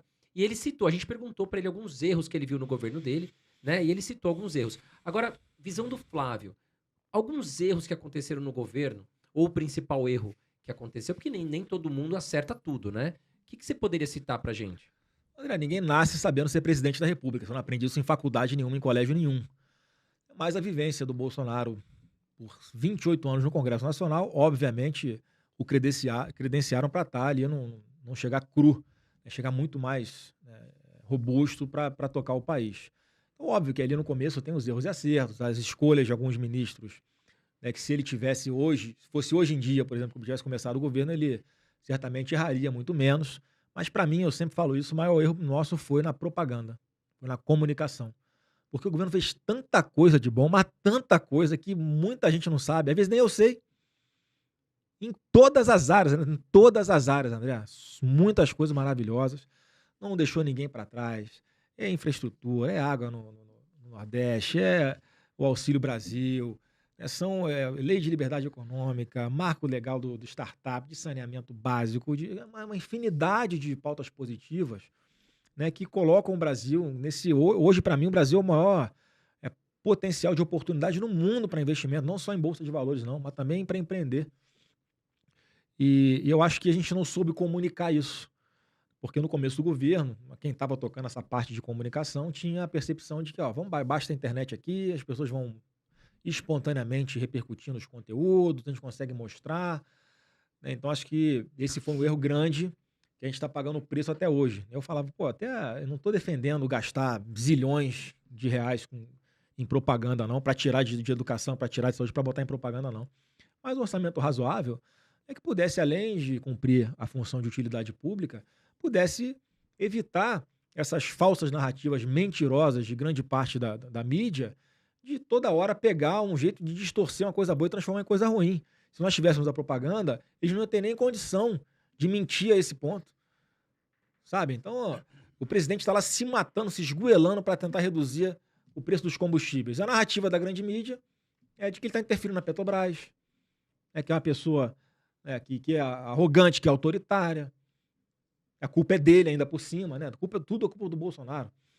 Acho que se nós tivéssemos investido algo compatível com a importância dessa pasta desde o começo, eu não tenho dúvida que vários maus entendidos, como na vacina, como no Auxílio Brasil, como agora na questão da Petrobras, eles seriam muito atenuados. E, obviamente, a população ficaria muito mais informada do que o governo faz e poderia ficar mais imune, né, ter a própria vacina dessa campanha totalmente aberta contra o Bolsonaro que a Globo tem, por exemplo. Flávio, você falou algo agora há pouco sobre a questão de não é porque a gente vai tirar dos ricos, vai dar para os pobres que vai ser a resolução dos problemas. E eu escuto muitas pessoas falarem assim, eu sou socialista, eu não sou capitalista. Enfim, às vezes eu acho que elas têm um pouco de dificuldade de enxergar isso. Eu queria que você explicasse o que é o socialismo e por que vocês, e eu também, muitas pessoas, entendem que o socialismo não defende os pobres. O socialismo não deu certo em lugar nenhum do mundo. Ele é utilizado ali como um sistema de governo que a narrativa é beneficiar o pobre, mas na prática é manter o pobre cada vez mais pobre, dependente das ações sociais do governo. Isso é o socialismo, a intervenção do Estado na economia, a intervenção do Estado na sua vida privada, a intervenção do Estado na propriedade. Esse é o modelo que é vigente em países que a gente está vendo que estão recentemente indo para a desgraça. A Argentina está indo por esse caminho, Venezuela nesse caminho, Chile começa nesse caminho, acho que a Colômbia vai começar nesse caminho. Ele vai sobrar só o Brasil aqui, que pensa no livre mercado, que acha que a concorrência é a melhor forma de você trazer bons serviços e mais baratos para a população, de um Estado mínimo onde ele não é importante. O Estado tem que ser forte onde ele é importante, na segurança pública, na soberania nacional, na educação, mas até a educação você consegue fazer algo compartilhado, coisa que você não consegue delegar para iniciativa privada. Então, no meu ponto de vista, o que pudesse ser delegado para iniciativa privada tem que ser. Então, o capitalismo é mais essa mentalidade. E qual é a mentalidade nossa? Por que nós somos melhores para os pobres? Exatamente porque aquela pessoa que é mais pobre, a gente quer dar condição de ela poder estudar, ela poder se profissionalizar, dela disputar o seu espaço no mercado de trabalho, para ela investir nela mesma, para ela caminhar com as próprias pernas e não depender de governo nenhum, seja Bolsonaro ou seja qual for o governo. Então isso é da liberdade para as pessoas, escolher o que fazem com o dinheiro que elas ganham, fruto do trabalho delas.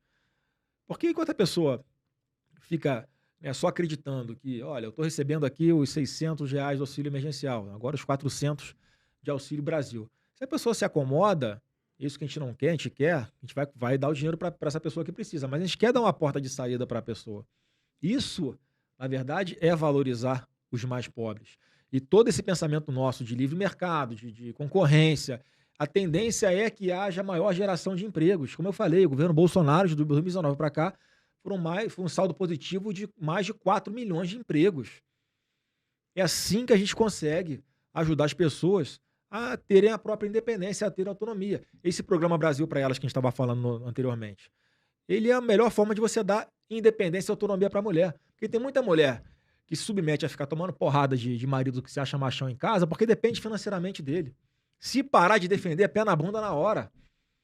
E por que que o presidente Bolsonaro, aquele cara que dizem que não gosta de mulher, Carol, ele na hora de dar o título de propriedade para alguém, ele dá para a mulher, preferencialmente, ao invés de dar para o homem? Porque normalmente é a mulher que pensa mais na família, que vai pegar aquele recurso e não vai deixar nada, não vai deixar faltar nada para os seus filhos.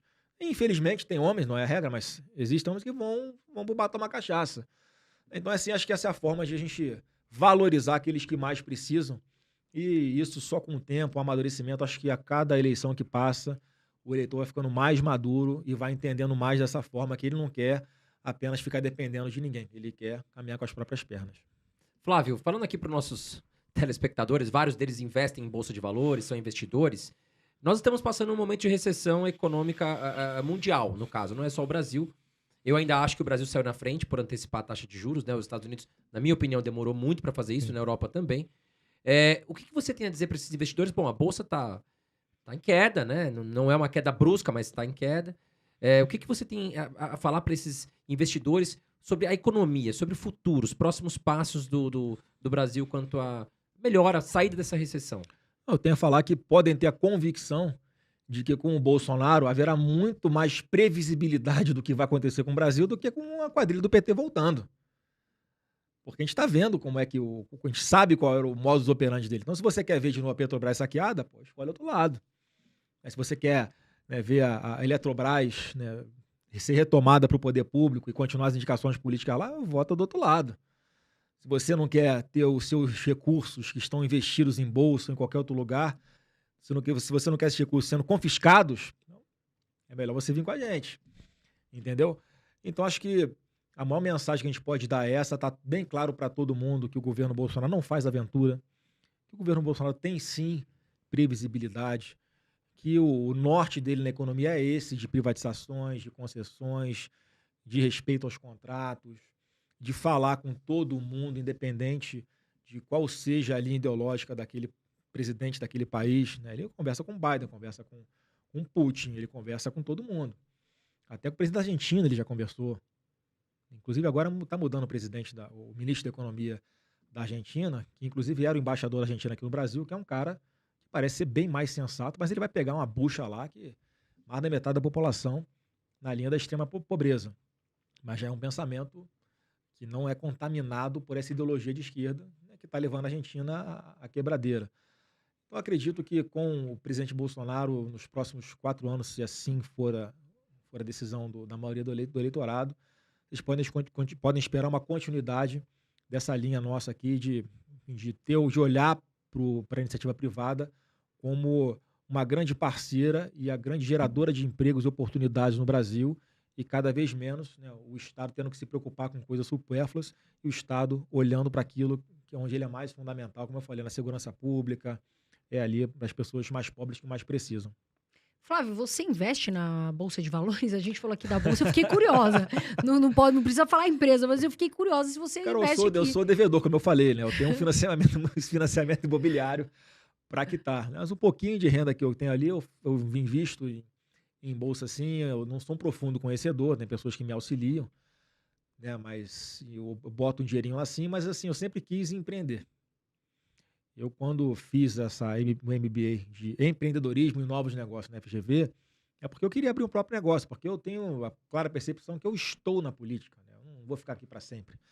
Então tem que ter algo já no mercado privado para quando eu sair, eu ter a minha fonte de renda. Foi assim que eu fui para uma franquia, né, que era mais segura, né, gerando alguns empregos, mas desde que o presidente Bolsonaro se elegeu, né, a nossa família virou alvo, né, de muitos ataques de parte da imprensa, de algumas autoridades, infelizmente, né, que faziam tudo aquilo que na faculdade de Direito me disseram que não era para fazer, André, de você não olhar a capa do processo. Né? Então tudo que fazem é olhar a capa do processo, perseguir, né, para tentar atingir um presidente democraticamente eleito que está fazendo um bom trabalho. Então acabou que, em função de tanta dor de cabeça, e eu quero aqui saudar os empreendedores do Brasil, porque não é fácil, é muito difícil, mas o nosso governo, mais uma sinalização, para tirar o Estado do cangote dos empreendedores, né, como a gente tem feito, desburocratização, redução de impostos. Então acabou que eu me desfiz daquela franquia e hoje, se eu pensar em abrir um negócio, a primeira coisa que eu vou fazer é, olha só, vamos levantar quem são os sócios do Flávio Bolsonaro, fazer uma devassa na vida deles, botar no Jornal Nacional, vamos acabar com a reputação deles. Então dificulta um pouco eu empreender. E eu falo isso porque aconteceu comigo, né? Eu vendi a franquia, mas eu estava buscando abrir alguma coisa aqui na área industrial no Rio de Janeiro. Chegamos a procurar lugar para fazer lá uma produção de materiais de produtos de limpeza, de sabão em barra, sabão em pó, detergente e tal. Registrei o contrato social com os meus sócios, mas fizeram um inferno na vida de todos os sócios. Uma covardia sem tamanho. Pessoas que tinham dinheiro guardado, que também estavam investindo na bolsa, que iam botar no empreendimento, né, para gerar emprego, enfim. E, obviamente, a intenção é aumentar a margem de lucro. Eu falei, cara, pessoal, obrigado aí pela tentativa, tô fora, toco o negócio de vocês sozinho, que eu já vi que o problema aqui é comigo, não é com vocês. Né? Então, não vou trazer transtornos para as vidas de vocês. E aí, hoje em dia, o que eu faço é assim, um pouquinho de dinheiro que eu tenho, quando eu vejo que tem uma variação boa ali que vale a pena na bolsa, eu aplico, mas coisa pequena, né? Mas não estou no nível ainda de começar a investir em coisas maiores, né, fora do Brasil, que eu acho que são grandes oportunidades, né, que estão existindo. Mas, sem dúvida alguma, o jeito que eu tenho de ter algum rendimento que eu tenho guardado hoje em dia é fazer esse tipo de investimento. Flávio, políticos podem investir em empresas estatais, digo, na Bolsa de Valores, ou tem alguma restrição? Não pode, não tem problema nenhum. O que não pode fazer, o que muitos acabam fazendo, não é o meu caso, é usar informação privilegiada para se antecipar alguns movimentos de bolsa e fazer investimentos. Então, quando eu vejo que está, eu até tenho muita informação. Mas quando eu tenho, eu nem penso em tocar lá no meu home broker para fazer a aplicação. Então, normalmente, quando eu faço, óbvio que eu perco um pouquinho do time, mas eu acho que é para me preservar também, que eu vejo lá que uma ação da Petrobras começou a cair para caramba, por exemplo. Olha, ela está eu sou leigo, né? Está num patamar ali que ela está abaixo do que ela realmente vale. Então, eu vou botar um dinheirinho aqui agora, eu vou esperar lá alguns meses ver se volta o rendimento para mim. Tá? Então, eu trabalho desse jeito ali na Bolsa, apostando em empresas que são consolidadas, sem aventura, sem nada, porque eu tenho essa preocupação de ser não tão ousado, né? Ali entre o conservador e o arriscado, né? Agora, Flávio, falando sobre os caminhoneiros, né? Por diversas vezes a gente teve algumas ameaças de eles virem com greve, inclusive, se eu não me engano, acho que foi em 2018 que a Bolsa despencou, porque teve uma greve dos caminhoneiros muito forte. Nós estamos em uma fase que corremos risco de uma possível greve dos caminhoneiros? De parar o Brasil? É preocupante, sim. Eu acho que muito em função da insensibilidade de quem está gerindo a Petrobras hoje. Como eu já falei, o Congresso está fazendo a sua parte, o governo Bolsonaro está fazendo a sua parte para reduzir carga tributária, para reduzir o valor na bomba lá para o consumidor final. E, infelizmente, a Petrobras, eu acho que não percebeu ainda que, se houver um movimento mais radical de caminhoneiros, a primeira coisa que os caras vão fazer é meter os caminhões na porta da Petrobras, não entra nem sai mais nenhum caminhão de combustível da Petrobras. Aí eu acho que tem margem ali, sim, para que a Petrobras, como outras petrolíferas no mundo estão fazendo, para ajudar o Brasil nesse tempo de guerra. Tem gordura para queimar. Como eu falei, fizeram um bom trabalho, um bom dever de casa, enxugaram ali, conseguiram superávites históricos, nunca antes conseguidos pela empresa, para pagar a dívida do roubo do PT lá de trás, né? E ainda assim, a gente vê que tem espaço ali, seja no PPI lá para fazer um novo cálculo na hora de vender os combustíveis aqui no Brasil. Eu acho que tem espaço, sabe? As pessoas ficam indignadas de verem uma distribuição de lucros absurdas para os diretores da Petrobras. A gente sabe que não é isso que vai impactar no preço final, mas é uma coisa simbólica. Como é que está pagando quase R$8 na bomba de combustível e os caras estão distribuindo 1 milhão e porrada de lucro para cada um por ano? Sabe? Tem coisas que poderiam ser feitas ali. Mais uma vez, se a gente é autossuficiente na extração do petróleo, e a gente não é no refino, ou seja, a gente tem que pegar uma parte desse petróleo, mandar lá para fora, que é refinado, transforma em gasolina e diesel, e a gente compra lá de fora em dólar, esse volume é de cerca de 20% do que o Brasil é abastecido. Quer dizer, não tem por que os outros 80% também serem lastreados em cima desses 20%. Então, acho que dá para fazer um meio termo, nem tanto nem tão pouco, para que não gere, obviamente, uma quebradeira das refinarias que estão, as privadas que estão aqui no Brasil, né? não botar a Petrobras num patamar de competitividade muito superior à concorrência aqui no Brasil, para não quebrar os concorrentes minoritários que atendem esse 20% do mercado, também podia gerar algum equilíbrio ali para poder, sabe, fazer o preço final na bomba ser mais baixo, que dá para fazer. Então, só para o público entender, os estados, né, como os estados no Brasil arrecadavam de ICMS, num período pré-pandemia, cerca de 6 bilhões e meio de reais por mês. Todos os estados juntos, ICMS, 6,5 bi. Agora, em 2022, eles estão arrecadando quase 12 bi por mês de ICMS de combustível. Quer dizer, como é que o Estado não tem gordura para queimar? Como é que os estados não podem dar uma cota de sacrifício? Podem. Eles não vão perder a arrecadação. Eles vão ter uma arrecadação menor do que a que eles estavam esperando, né? Então, atacamos esse ponto. E a Petrobras é a mesma coisa. Está distribuindo dezenas de bilhões de reais em dividendos. Acho que dá para continuar distribuindo dividendos, para uma proporção um pouco menor, e fazer alguma coisa, não sei qual é a palavra certa, não quero nem usar aqui para não gerar, que tudo que eu falo aqui vai ter repercussão, mas enfim, para fazer com que o preço final na bomba seja menor para o consumidor de gasolina, sim, de diesel, sim. Até isso no Senado, até nisso a discussão avançou. O governo Bolsonaro quer baixar o preço da gasolina, mas quem usa gasolina é a classe média e os ricos. Eu falei, peraí, irmão, o motoboy bota o que na moto dele aqui pra entregar o iFood na sua casa? Caminhoneiro, né? O caminhoneiro bota o diesel e o gás. Acho que é um consenso lá. Foi uma discussão em torno da gasolina especificamente. Mas não é. Então, assim, como é que aquele ribeirinho lá que mora lá em Manaus, ele tem que botar gasolina naquele tanquezinho dele de polpa para poder ir pescar? Então, obviamente que isso tudo impacta, inclusive nos mais pobres. E, mais uma vez, eu acho que a Petrobras pode sim chegar mais junto para ajudar o Brasil, os brasileiros nesse momento de crise.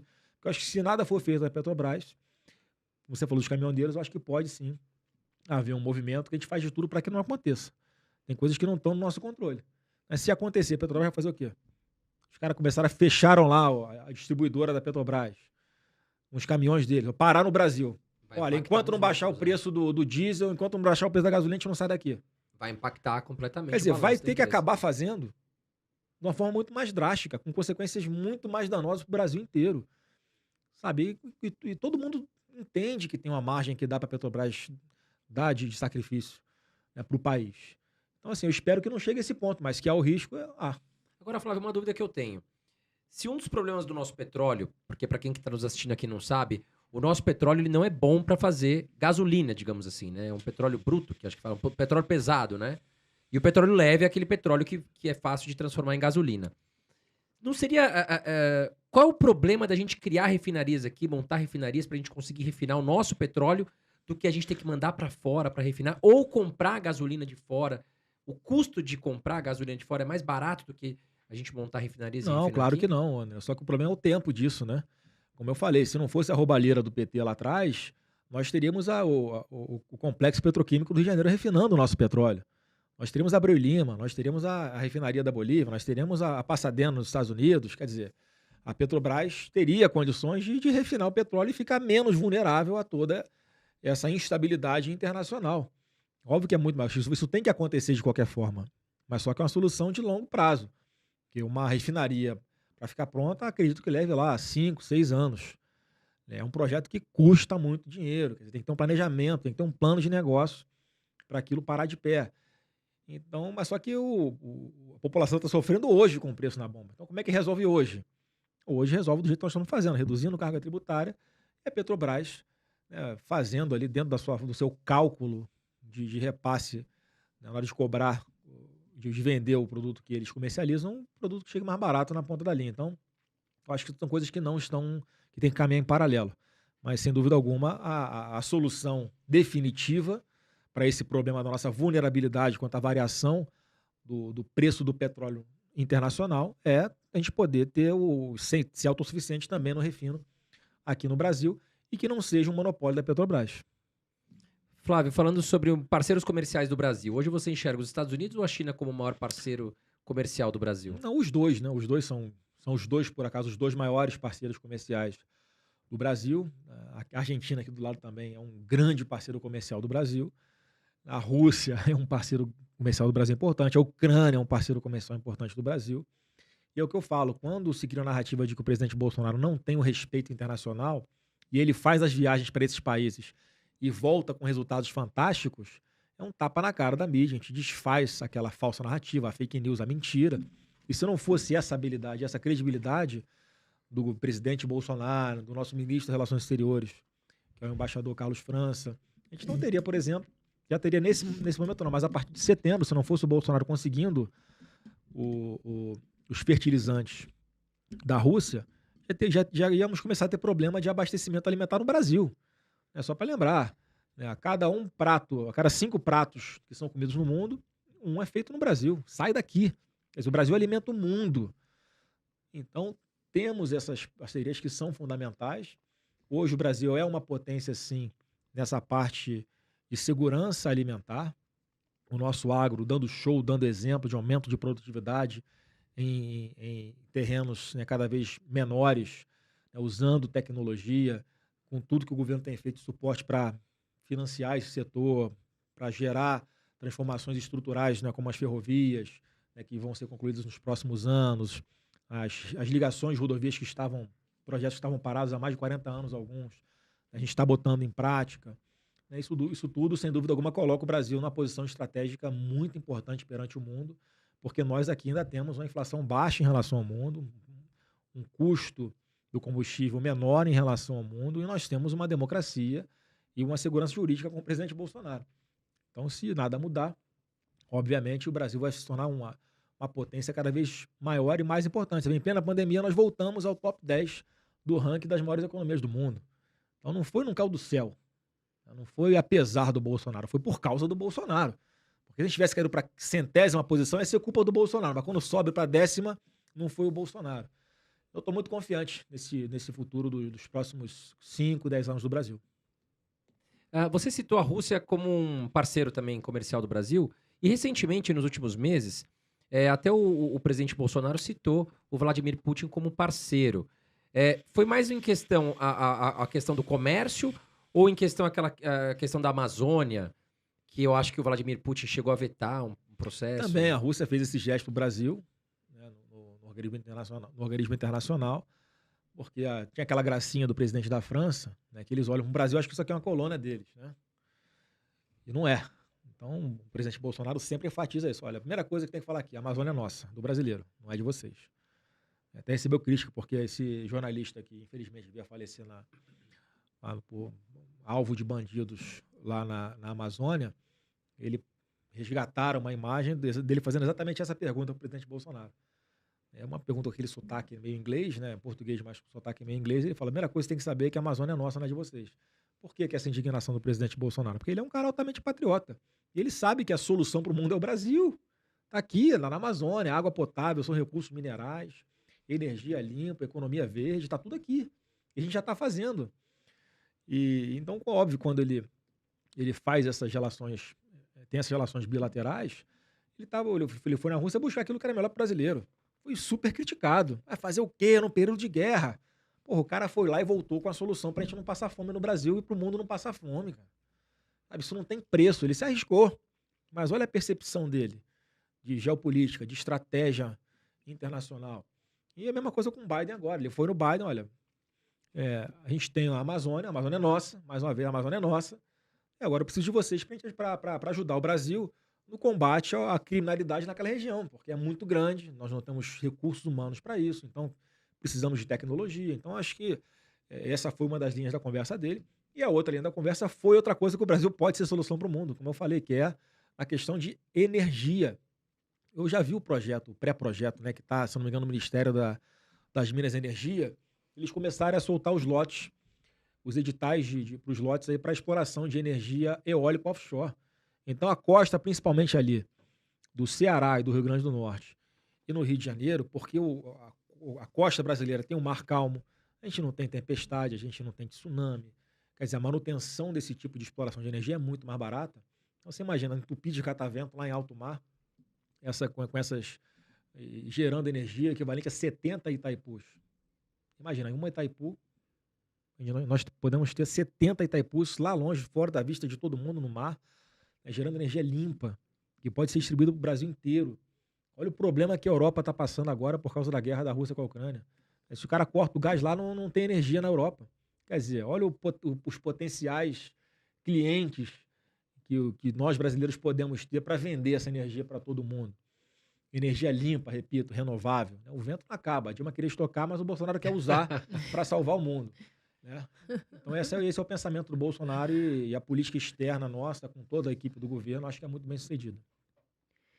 Que bate-papo bacana. Antes de mais nada, gente, dá o seu like para nós, porque vocês fortalecem, pedir licença aqui pro senador, vocês ajudam a gente a divulgar essa entrevista. Vocês que estão aí, Carol, mas vocês falam de política sim, porque nós queremos que vocês saibam o que está acontecendo no mundo, em quem vocês vão votar, como avaliar os políticos. Cuidado com essa coisa de, vou votar porque o artista tal gosta. Não, a gente quer que vocês tenham, sabe, clareza, porque é importante. Não é importante falar de economia, de política. Eles andam juntos e é muito importante que vocês saibam fazer essa decisão, certo? Então a gente pede o like de vocês. Obrigada por vocês estarem com a gente. Obrigada por vocês confiarem no nosso trabalho. A gente aqui, Flávio, faz uma correria para trazer pessoas, sabe, para o podcast, para trazer conhecimento. Então a gente fica muito feliz, né, André, que nosso canal tem crescido. E antes da gente ir pro ping-pong, Carol, eu queria saber a sua opinião, Flávio, sobre o presidente Biden, presidente dos Estados Unidos, né? Eu sei que o governo brasileiro tinha uma relação muito boa com o Trump. Como é que é a relação com o Biden e se você acha que ele vem fazendo um governo positivo para os Estados Unidos? Olha, o primeiro encontro do Bolsonaro com o Biden foi agora, né, recentemente. Eu acho que já é importante para quebrar essa má impressão, porque só chega informação negativa para o Biden toda hora de Bolsonaro, né? Então, foi uma oportunidade de mostrar como nós fomos bem-sucedidos aqui durante a pandemia, como nós, né, podemos ser salvação para o mundo, que independente de ideologia, a gente, né, o Brasil está aqui, né, para ajudar e ser ajudado também. Né? E assim, óbvio que eu acho que o governo Biden, as próprias pesquisas de opinião lá, não sei se a gente pode confiar nas de lá, nas daqui eu sei que a gente não pode confiar, mas lá de lá eu não sei, mas o que eu ouço falar de brasileiros também de lá para cá, é que não está sendo um bom governo, é que está deixando a desejar, que a falta de pulso, né, pode ter influenciado nessa atitude mais ousada por parte do governo russo de dar um passo adiante e realmente começar a guerra na prática. Os Estados Unidos têm as maiores reservas, né, de petróleo do mundo e podiam estar soltando isso com uma velocidade maior para ver se amenizava o impacto do preço do combustível em todo o mundo. Eu vejo pouca agressividade nisso. Enfim, a população lá também está reclamando, que lá a gasolina está mais cara do que no Brasil. Olha, quem diria? Subiu mais de 50%, né? Mais cara do que no Brasil. E eles, né, têm lá toda a infraestrutura que os colocam num patamar de vantagem competitiva privilegiado em relação ao Brasil, né? Então, daqui a pouco vai ter eleição de novo nos Estados Unidos. Eu fico sempre pisando em ovos na hora de falar, né, porque não é por fato de eu ser senador, mas o fato de ser senador e filho do presidente. As pessoas acham que é o Bolsonaro que está falando aqui. Não, aqui eu tenho um CPF, o Jair Bolsonaro tem outro. Então, na minha opinião, obviamente que ideologicamente o Trump tinha uma afinidade, né, e princípios muito mais próximos do que nós defendemos, do que o Biden tem. Mas ele é o presidente em exercício nos Estados Unidos, né? Quem sou eu para falar o que é que ele tem que fazer, o que é que ele acha que é melhor ou não para os Estados Unidos? Os americanos é que escolheram ele para governar o país. Daqui a pouco vão ter oportunidade, numa nova eleição, de decidir se vão continuar nesse rumo ou não. Mas eu torço para que haja, sem dúvida alguma, um governo mais conservador, né, na parte dos valores, dos princípios, e mais liberal na parte econômica. Carol, chegamos agora no momento ping-pong. Vamos colocar o Flávio aqui na parede. E eu sei que o Flávio é um cara que não tem muita papa na língua, ele vai responder. Então, vamos lá. Começa. Senão a gente prende os convidados aqui, né, Bruno? Fica aqui por uns 10 dias. Vamos lá, assunto. Qual melhor, investir na bolsa ou empreender? Empreender. Rio de Janeiro ou São Paulo? Todo respeito a São Paulo, óbvio que é Rio de Janeiro, né? Educação financeira na escola, sim ou não? Sim. Rock ou funk? Funk, eu sou funkeiro. Das antigas. Bolsa Família ou Auxílio Brasil? Auxílio Brasil disparado. Em São Paulo, quem leva? Tarcísio ou Haddad? Tarcisão do asfalto. Bolsonaro vence em primeiro ou segundo turno? Primeiro turno, se Deus quiser. Luciano Heng ou Luísa Trajano? Velho da Havana, sou fã dele. Luciano Heng, alô, nós estamos atrás de você, Luciano Heng. Vem pro nosso podcast que a gente quer entrevistar você e também a Trajano, Luísa Trajano, que a gente também acha uma belíssima empresária. Gente, chegamos ao final aqui da nossa entrevista com o Flávio Bolsonaro. Espero que você tenha gostado. Não esquece de comentar aqui embaixo. Você é Jair Bolsonaro ou Lula? Vamos fazer a nossa pesquisa do nosso canal e deixa apertado o botão de joinha aí pra ajudar o nosso canal a ficar mais forte a cada dia. Muito obrigado. O Flávio vai se despedir. Carol, Voa suas Brasil. últimas palavras aí. Eu sempre falo, voa Brasil, voa muito, a gente tem muito que voar. Flávio, quero te agradecer seu tempo. Você veio aqui, né, trouxe sabedoria pra nós, esclareceu muitas dúvidas.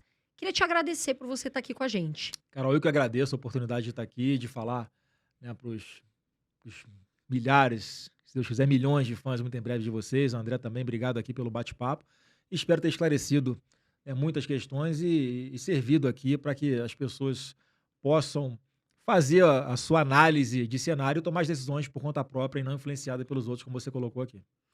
Gente, muito obrigada por vocês estarem aqui. Obrigada pela confiança. Isso aqui é pra vocês. A gente tá sempre aqui fazendo o nosso melhor, tá bom? Um grande beijo, fiquem com Deus e até o próximo episódio.